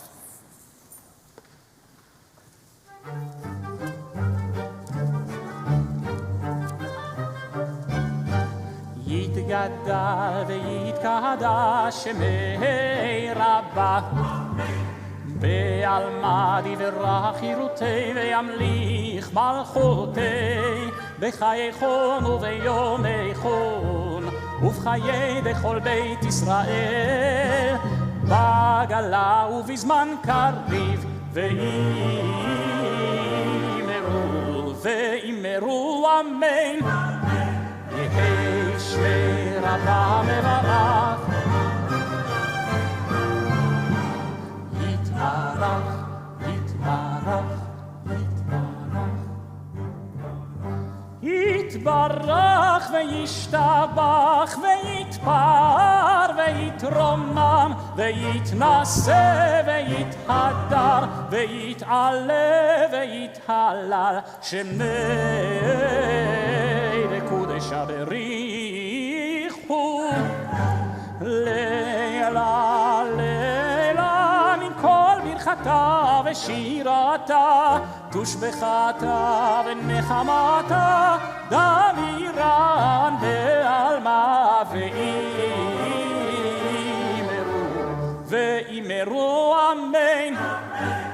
תתקבל צלות הון ובאות הון בכל בית ישראל, קודם אבון בבשמיא ואמרו אמן. יהי של אמר רבה מן שמיה וחיים עלינו ועל כל ישראל ואמרו אמן. עושה שלום במרומיו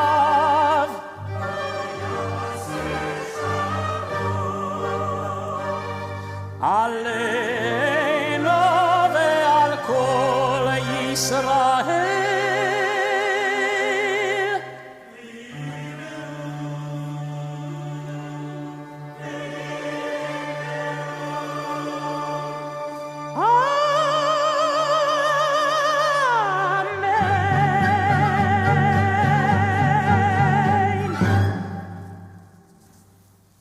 We rise, Aleinu, page 246.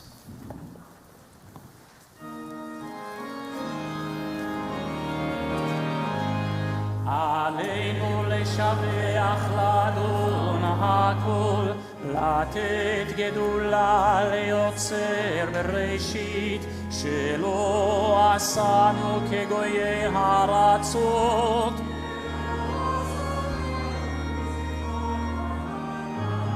שלא שם חלקנו כהם וגורלנו ככל המונם, ואנחנו קוראים ומשתחווים ומודים.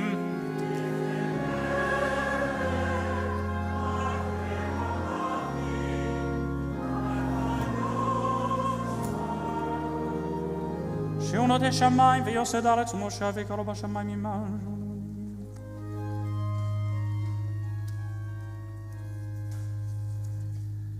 כי המלכות שלך היא ולעולמי עד תמלוך בכבוד, ככתוב בתורתך, אדוני ימלוך לעולם ועד, ונאמר והיה אדוני למלך ביום ההוא יהיה אדוני אחד.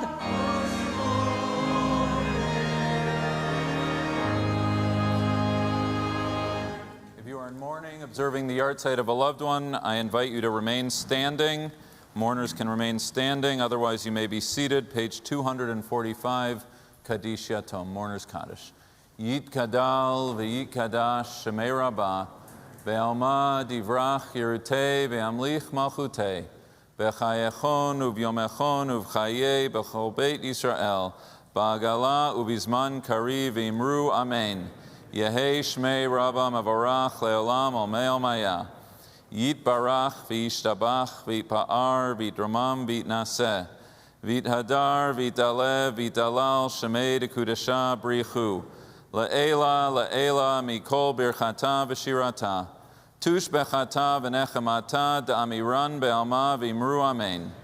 Yehei Shlomo Rabbah min Shemaya v'chayim aleinu v'al kol Yisrael v'imru amen. Oseh shalom b'mromav hu ya'aseh shalom Aleinu ve'al kol Yisrael ve'al kol yoshvei tevel ve'imru amen. May God, who ordains harmony in the universe, grant peace to us, to Israel, to all of humanity, and let us all say, Amen. You may be seated. Good yontiv, everyone. Gemar Chatima Tova. May everyone be written into or Ketiva, written into the book of life in the year to come. I hope you and your families and your loved ones are all in store for a good year ahead. Cantor Schwartz, I want to thank you for leading our services so beautifully this evening. As always, to our musical accompaniment, to David Enlow, the choir, and the instrumentation, and so many talented individuals who are working hard. We'll thank them all tomorrow just before Ne'ilah, but we're off to a great start on this Yom Kippur day, and thank you. Thank you to Ross Abelo and to all those who made our services possible, and to acknowledge on the Bima leaders of our community, Mark First and Craig Solomon.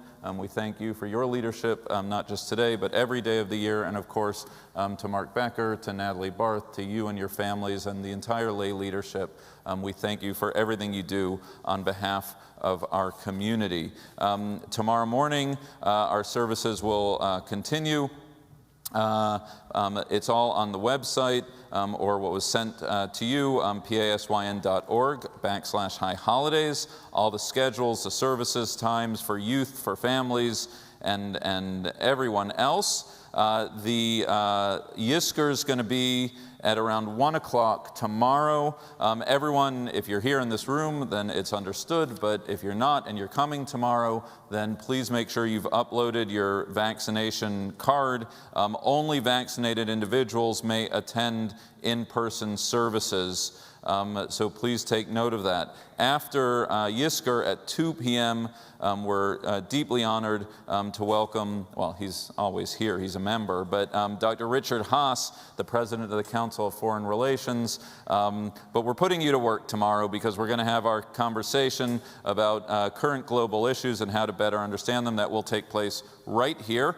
So you can be here for that, or of course to watch it from afar. And usually during Ne'ilah, obviously this year we're not inviting people up onto the Bima, and so usually we would do that, but during the break after the program with Dr. Haas, but before Mincha starts, there's that sort of time between 3 and 4-ish, the entire community, all the services will be invited if you want to come in, and it'll be safe to do so and take a private moment of meditation before the Ark, you or with your loved ones, then that will be the time to do it. And we have it all set up that people can participate in a moment of quiet prayer, which for so many people is such an important part of their services, to stand in front of the Torah. And then we will blow the shofar eventually as the day winds down. So I want on your seats. We used to have a lot more on the seats. Now we just have a little bit on the seats. I want to thank Rebecca Raphael, who's sitting here, as well as Jean Bloch Rosensaft, who's afar. The sermon book that is in front of you, take it home, sell it on eBay, do whatever you want to do with it. But I want to thank you, lay leaders and trusted friends and editors, for all your hard work in making that happen. Thank you, thank you, thank you, thank you. And if you're not here, we're going to send it home so you can have it. And Cantor Schwartz has been working very hard on a fabulous music. Cantor, do we have, the cards are on your seat, but I think the producers of it, Ray and Vivian Chu, I think we have a special message from them so we can turn our attention. If you're in the sanctuary, this has been a labor of love, an interfaith project of peace. Let's hear a little bit about it. Good evening. We are Ray and Vivian Chu, and we're excited to introduce you to the Be the Light project, released just in time to celebrate Rosh Hashanah.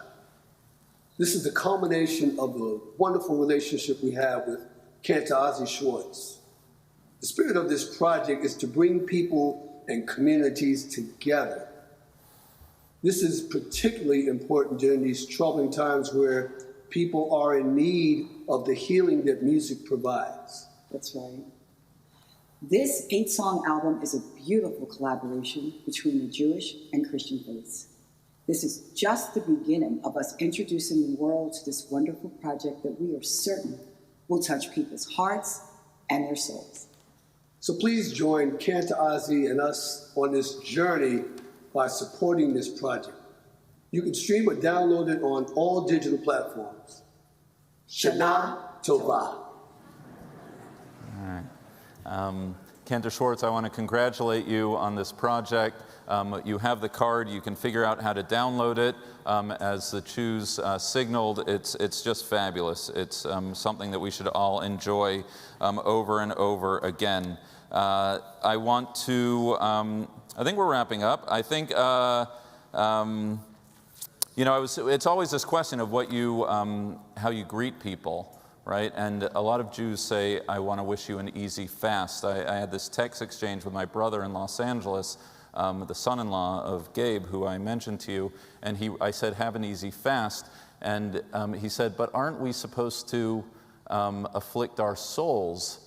And so I was like, okay. And he said, I wish you that your discomfort exceeds that which you expected, or something like, and I'm like, that's why I'm the rabbi in the family, not you. But I do miss my brothers, and I miss my family in Los Angeles, and I wish them a Shana Tova and an easy fast.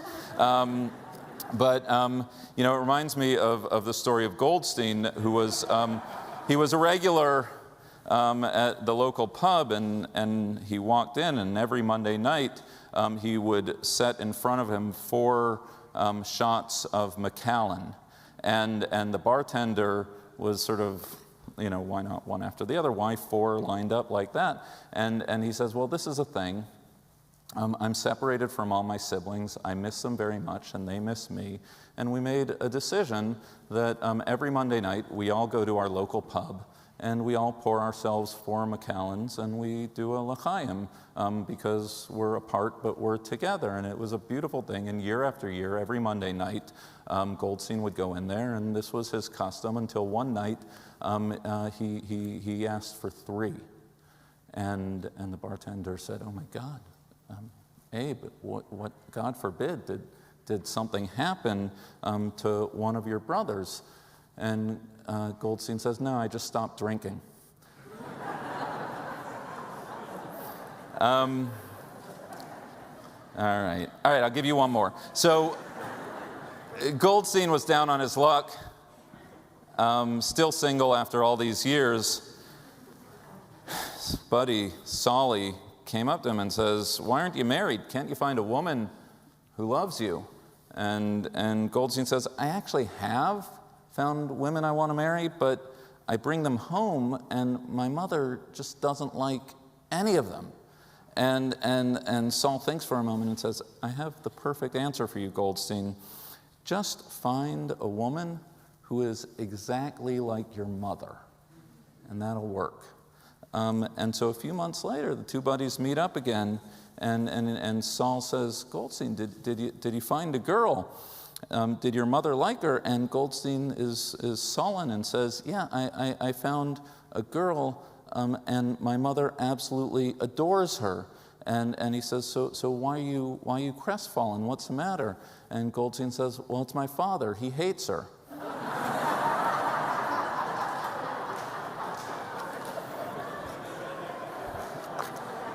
You like that one, Ozzy? All right, everybody. Laughter is a good thing. It opens the soul. Go home, or as they say, what do they say? You don't have to go home, but you just can't stay here. So, what movie? Anyone know what movie? Blues Brothers. Very nice. Okay, we'll conclude our services with Adon Olam, page 249. 249. אדון עולם אשר מלך בטרם כל יציר נברא לעת נשא וחפצו כל אזי מלך שמו נקרא אדון עולם אשר מלך בטרם כל יציר נברא לעת נעשה וחפצו כל אזי מלך שמו נקרא והוא אלי וחי גואלי וצור חבלי בצרה והוא ניסי ומנוס לי מנת כוסי ביום אקרא אדון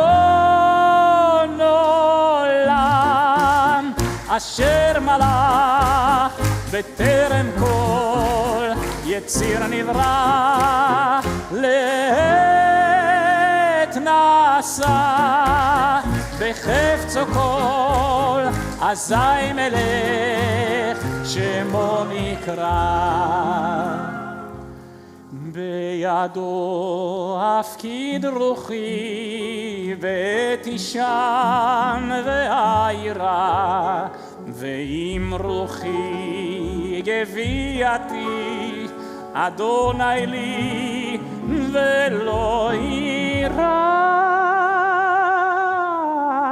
אדון עולם אשר מלך בטרם כל יציר נברא לעת נעשה בחפצו כל אזי מלך שמו נקרא. Good Yontif, everyone. Good Yontif, an easy fast. Good Yontif. See you tomorrow.